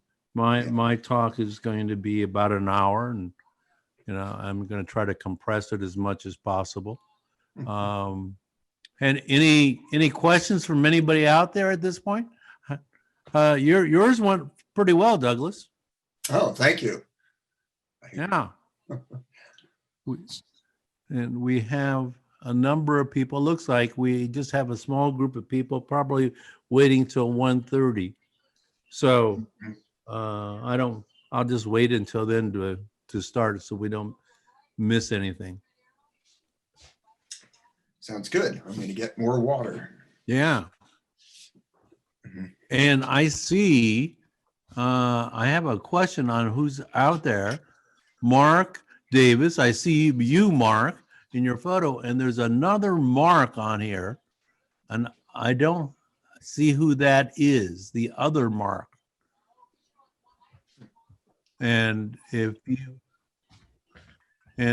the other Mark would go on there, you can go to your participants and you can name yourself so that we know, since we can't see your face, the other Mark, you might want to do that and go to the participants list, and then you can come down to your name. And if you click on more, it'll allow you to rename so that we know which Mark we're looking at. So we have people jumping in. Ellen, you look like you're awake now. Yeah, I'm definitely, yeah, no, I'm much more awake now. I've had some time to All right. get food and tea. Okay. So Peter Mason, did you you went to the Eastern Sierras or something, right? You're muted. No, I haven't left town since February.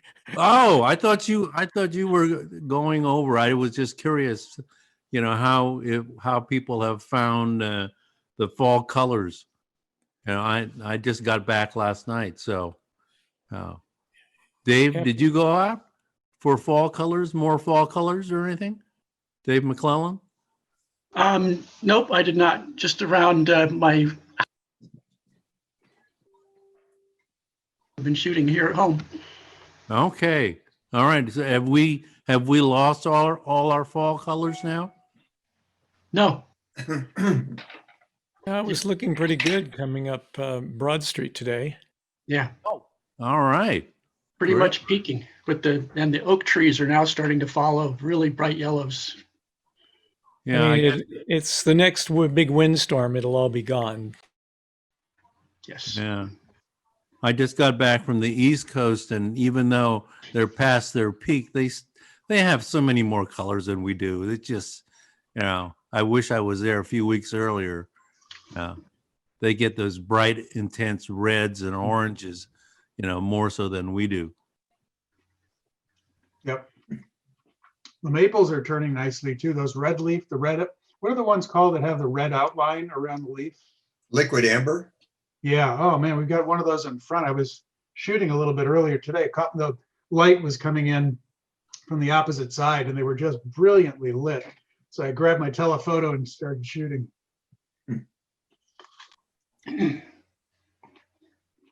I know Bill wages went up to, I think, over by 88, and you got that with the one with that old barn or something like that.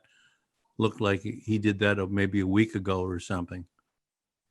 All right, what do we got? 128. A couple more minutes and we'll get rolling here.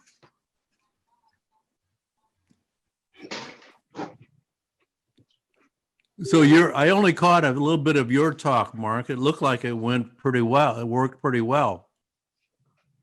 I'm sorry, who was that? Me? Yeah. Yeah. I mean, we only had 6 people, but they seem to get some key things out of it, and that's all you can ask for. So I think next time around, because it's Zoom rather than live, I would do more slides, more PowerPoint slides with text on them.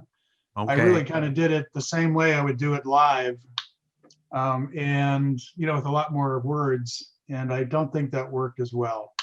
But I did try to keep rehashing, and so I think people seem to get it. So the other question is, how's your foot? Oh, thank you. Coming along significantly better. Oh, good. I've been in physical therapy for about 3 weeks, and that is really helping. All right. Yeah, so I'm up and about, and just kind of waiting for the remnants of the pain to diminish. So no amputations at this point. Nothing planned, other than Kathy might amputate my head one of these days, but you know, other than that. Yeah. All right. I guess I'll go ahead and start. I will apologize ahead of time. And you know, we talked. Douglas said there's a slot open. Can you talk? And I go, oh my God. Okay. So I kind of quickly threw some stuff together. And I want this to be as interactive as possible. So, you know, feel free to unmute yourself and just jump in with questions. My talk is on preparing and selecting photos for jurying or competitions. And I kind of wrote up a little thing here. I said that not all photographers want their photos judged or enter photos for jurying or in competitions. But if you ever do, this is just my viewpoint on what to look for. I'm not a professional. I don't do this I don't do jurying or critiquing full time. I have been I have done this for a number of the camera clubs around Sacramento. I do this on a regular basis for as well for our own club. I do it for Sierra Camera Club. I do it for Plaster Camera Club. I've done it for a couple of other camera clubs. So I guess it's a little bit of a mystery to me why people keep asking me, but whatever it is, they ask, and so I'm happy to do it. And what I'm going to talk about are points on what a judge or a critic might look for in critique or competition. But I'm not going to talk about so much necessarily how to make those changes. And the last thing, my only other qualification is I actually am part of the committee at Viewpoint for setting up and jurying for Viewpoint entries. So I do that on a regular basis. So first thing I'm going to do is I'm going to congratulate you on even thinking or about entering your photographs for jurying or competition. I don't know if you ever said to yourself, though, I like taking photos without getting comments from people on what it is to improve. And sometimes I like people just to leave me alone so that I can take my photos. And if you've ever felt that way, I say, great, that's wonderful. As someone, though, that regularly does critique of others, I think that just doing that is a wonderful process that will allow you to grow your talents, and I think that should be encouraged. So then you might ask, well, if that's true, then why should I be leading a discussion on selecting photos for jurying or competitions at all? I think by encouraging you and everybody in the camera club to follow their own vision, that you have a reason why you took the photo. And I think that what I would say to you, if you act on that vision without the influence of somebody like me, I think that's a great way to grow your photography. I think too often as critics, we might derail people from following their own vision. And I encourage you first and foremost to follow your own vision.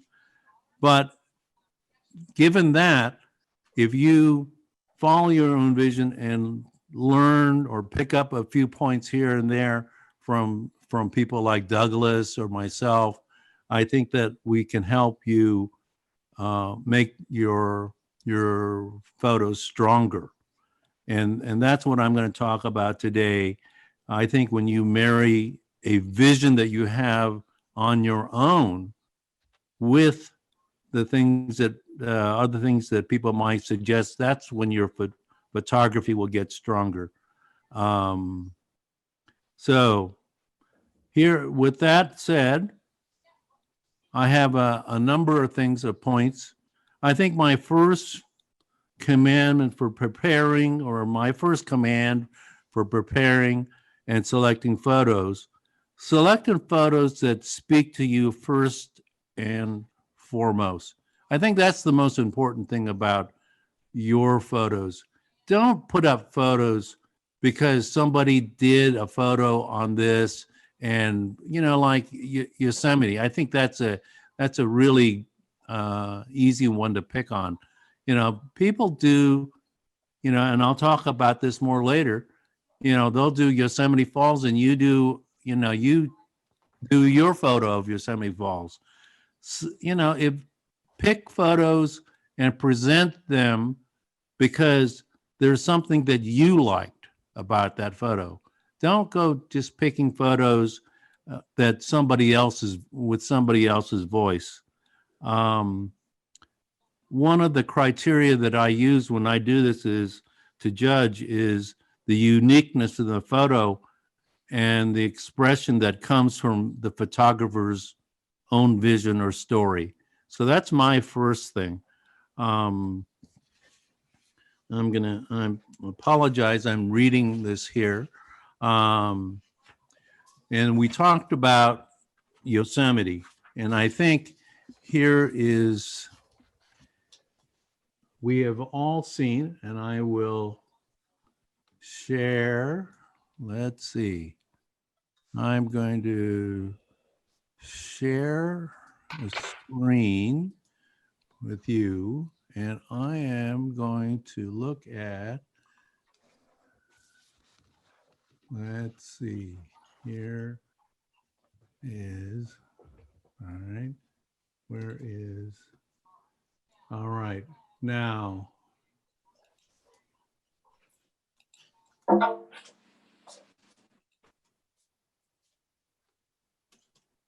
let's see. I am trying to share this screen image here. And do you see this? What do you guys see, if anything? See about a 5x7 version of Yosemite. Yosemite Falls? Yes. All right. So here is a shot of that we've all seen. So you're going to ask me as somebody doing a critique, what do I think of this shot? If you took a shot like this, I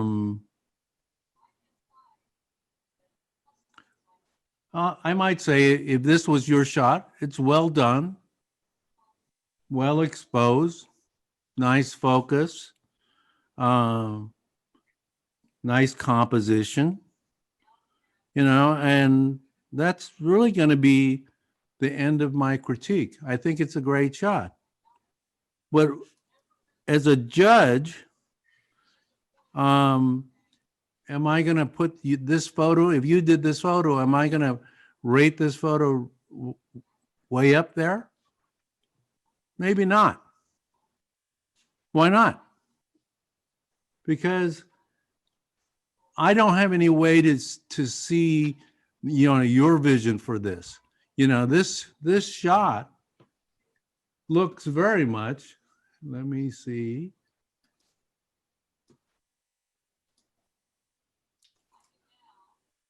Like it was based on, I don't know, this shot. This is a black and white, obviously. Is that what you see on your screen? Yes. Okay. And whose shot is this? Does anybody know? Could it be Ansel Adams or? Yeah, it's Ansel Adams' shot. So everybody's doing a shot of Yosemite Falls based on this is probably the original shot here. And so as a critic, I'm going to ask you, well, why, what is it about your shot of Yosemite Falls? I've seen that shot, thousands of times of Yosemite Falls. And, I think I'll tell you, if you did the shot that we just showed, it's well done, well exposed, nice composition.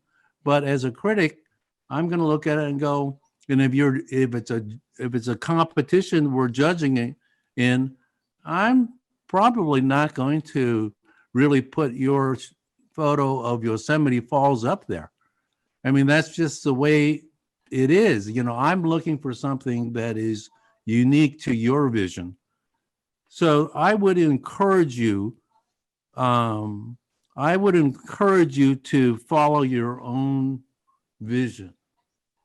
I mean, I don't have any shots of Yosemite Falls like that. This is my shot of Yosemite Falls. This was my vision, good, bad, or indifferent. I thought it was something different. I took it from across the other side of the river, and I'm assuming you can all see this. And I took this with my 500 millimeter, in the winter, I thought it was a more interesting shot, but I've never seen a shot like this of Yosemite Falls from anyone else. So I think I would encourage you, if you're going to put photos up for a critique or for competition, don't just go down that same path. Do something that is your own vision. Of course, if you're a beginning photographer and you're just, trying to get the basics down, fine, go ahead and enter your shots. I'm not going to throw anybody, I don't think we're going to, and none of us are going to throw anybody under the bus because they've taken a shot that thousands of other people are taking. It's just that if you're going to enter a competition, it needs to be a vision that's different. So with that, my second thought for people want to know what we do as critics. I call it the 10-second rule. We oftentimes, and Douglas will tell you as well, oftentimes we'll be asked to do critiques for a group, and we won't see the photos before we critique them. The fact that in our camera club, we're able to see the photos beforehand, a full day beforehand and study them is a very rare thing. Oftentimes, we are shown the photos. The first time we see it is when we have to talk about it. So I have a 10-second rule. If you're looking and wondering, what photos I should put in there, I think you should think about the fact that as a critic or a judge, and in this case, it might apply more to photo competitions. The 10-second rule is, we get it shown and we have to decide within 5 or 10 seconds whether that photo is worthy to be in a competition. We're looking at hundreds, if not thousands of photos all the time. So try to make sure your photos have a look to it that is going to, for lack of a better phrase, is it going to hook me?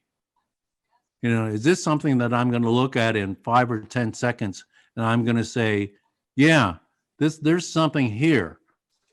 Or if it doesn't hook me in 5 or 10 seconds, I'm going to pass on it. And this is not in terms for like judging or critiquing for our club, but if you're entering for a competition, your photos need to have that kind of impact. If we're talking about, various topics like portraits, then, you have to look at things that are going to make those things stand out. And I'm just going to jump to portraits. Here is about some specific things in critiquing that you might want to do. I'm going to talk about things like for portraits, if you're going to do something in portraits, are you making use of light and shadows? It's all about light and shadows in portraits. I think that if you look at TV stations, many of you have watched TV personalities. I don't know if you've ever been to a TV studio, but they have lights all over the place. And they have lights all over the place because they don't want the TV personality to be in a place where their shadows aren't complementary. But that's not there, so they look flat. So I'm going to encourage you to, if you're doing portraits, if you're going to ask us to look at a portrait, as in this case here, you know, make sure that you use your lighting and you use shadows. That's what gives your face, and that's what gives gives your the people dimension.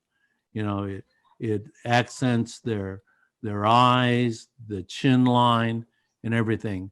Now, a lot of times I see photos that people will put up, and they don't have a lot of dimension to them. That's something I'm looking as a critique in, especially in portraits. Sometimes the light is something that I would encourage you. Some of the most memorable photos I've seen in the camera club use people use a very soft light, window light. I would encourage, this is nothing, the only thing that I used in this photo was window light. And the window was probably about 20 feet from this model. But the only thing I didn't like the angle I took. I'm shooting up her nose. But if you're submitting portraits of people, think about the quality of lighting that you have. Look at their catch light. Look how soft it is. So I would encourage you to pay attention to your sources of light. So I'm going back to the 10-second rule. If I were to be judging something like this, I would say, hey, this is a nice image, and maybe I'll consider the rest of this photographer's images because of the treatment of light. Another thing to do, I look for things that communicate between the photographer and the viewer. So I took this picture, and there was a real sense of communication between the subject and myself. You know, think about your portraits.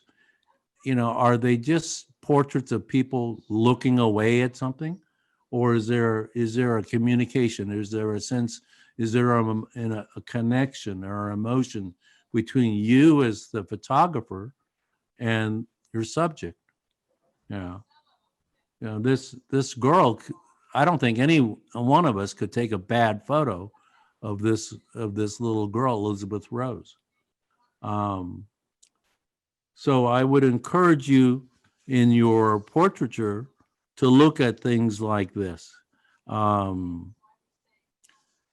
The other thing in critiquing for things like portraits,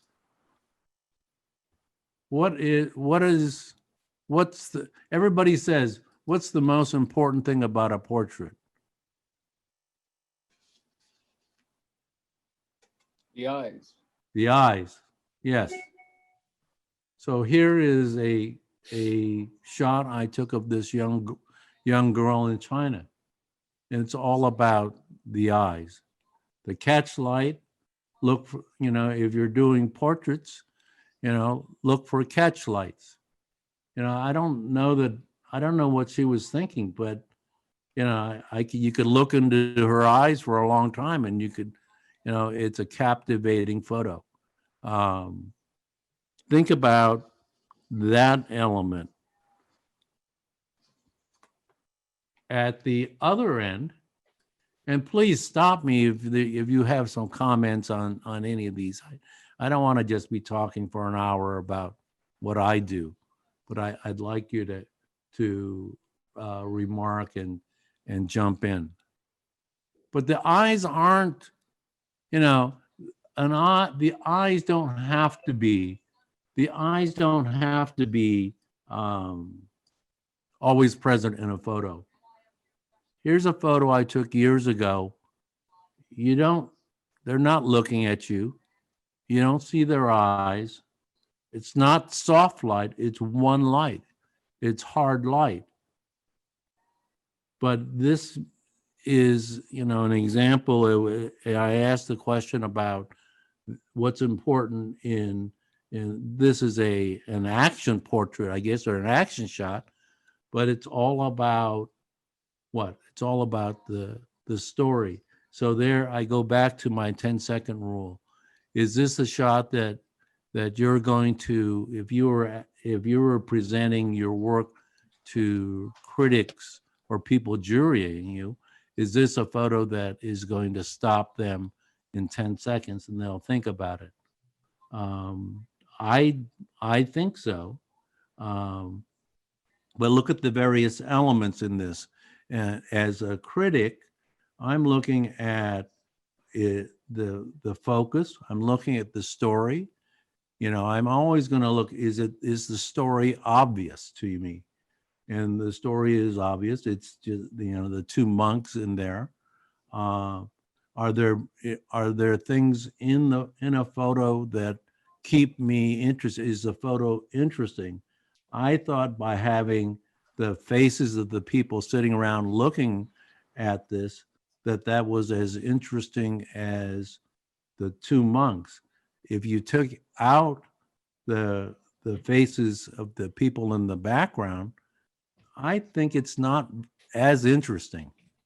I think it adds to it when you see the faces looking at what I'm looking at. You know, I think I'm trying to capture a sense of story and dimension, and I would encourage you to do the same thing. David, Yes. I'm wondering if this will also look good in black and white.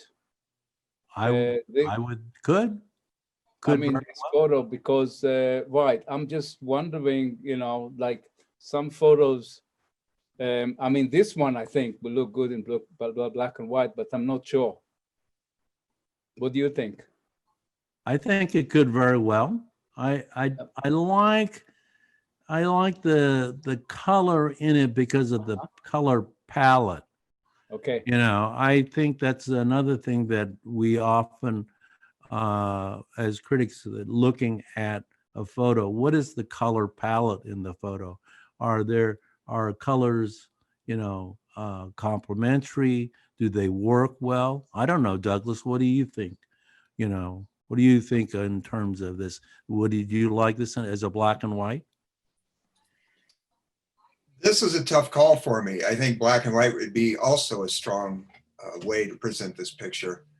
I see what you mean about the soft colors and the palette also being successful. Yeah, I don't know. You could just try it and see. What does anybody else think? Do you think you'd rather see this and you'd like to see this as a black and white? One reason, the reason I'm saying is because of the contrast between the light and the shade is very strong. The contrast, right? So that's why I'm asking. Well, Jonathan has a good point. One of the hallmarks of photos for black and whites, and I'm not a great black and white photographer, but that's one of the things that by having strong contrast, usually those types of photos do well for black and whites. That's not to say that a low contrast photo won't do well in black and whites, but that can be. Okay. All right. So my next criteria is where's the story? You know, I've taken lots of photos that, you know, that when I look at them now, they're old photos, and we've all done the same thing, and I kind of go, why did I take that shot? You know, maybe it was a beautiful photo, nice color and whatnot. And here's one I took years ago.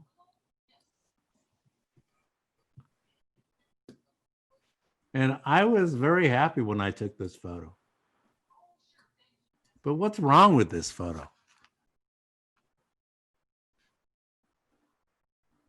Anybody have a thought?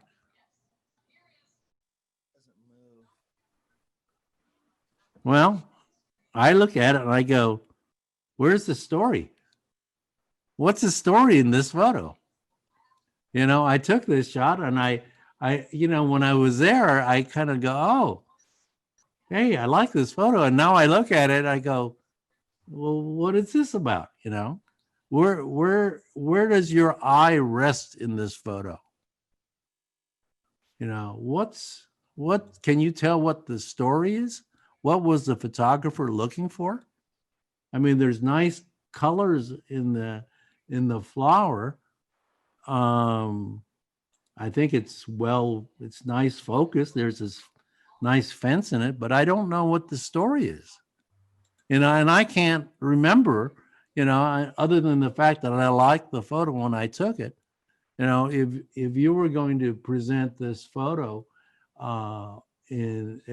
for a critique, my critique of this photo is nice photo, but beautiful flowers, but there's not a lot of depth. It looks pretty flat to me. There's no depth from the foreground to the background. It looks pretty flat in terms of just one plane. There's no middle ground. There's no background. It's kind of a busy photo. I don't know where my eye should rest. I was going to use the term center of interest. Yeah.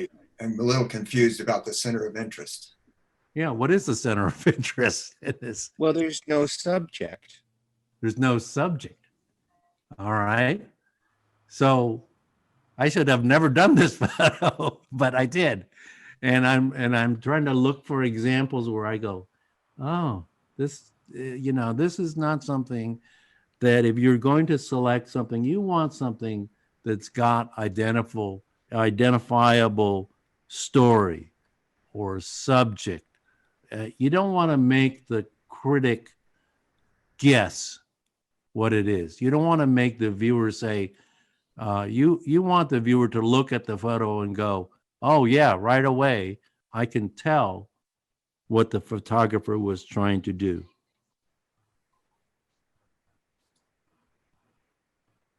Here's an old photo I took years ago. It's also a busy photo. I'm assuming that it's big enough that you can see. Yes. All right, it's a very busy photo.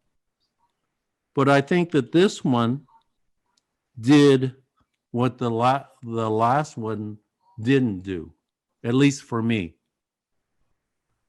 What do you think my subject was? The girl in the middle. Yeah. The girl in the middle. She's in focus. The other girls are not in focus. You can see her eyes. And even though we've got all the ribbons moving around this, it kind of makes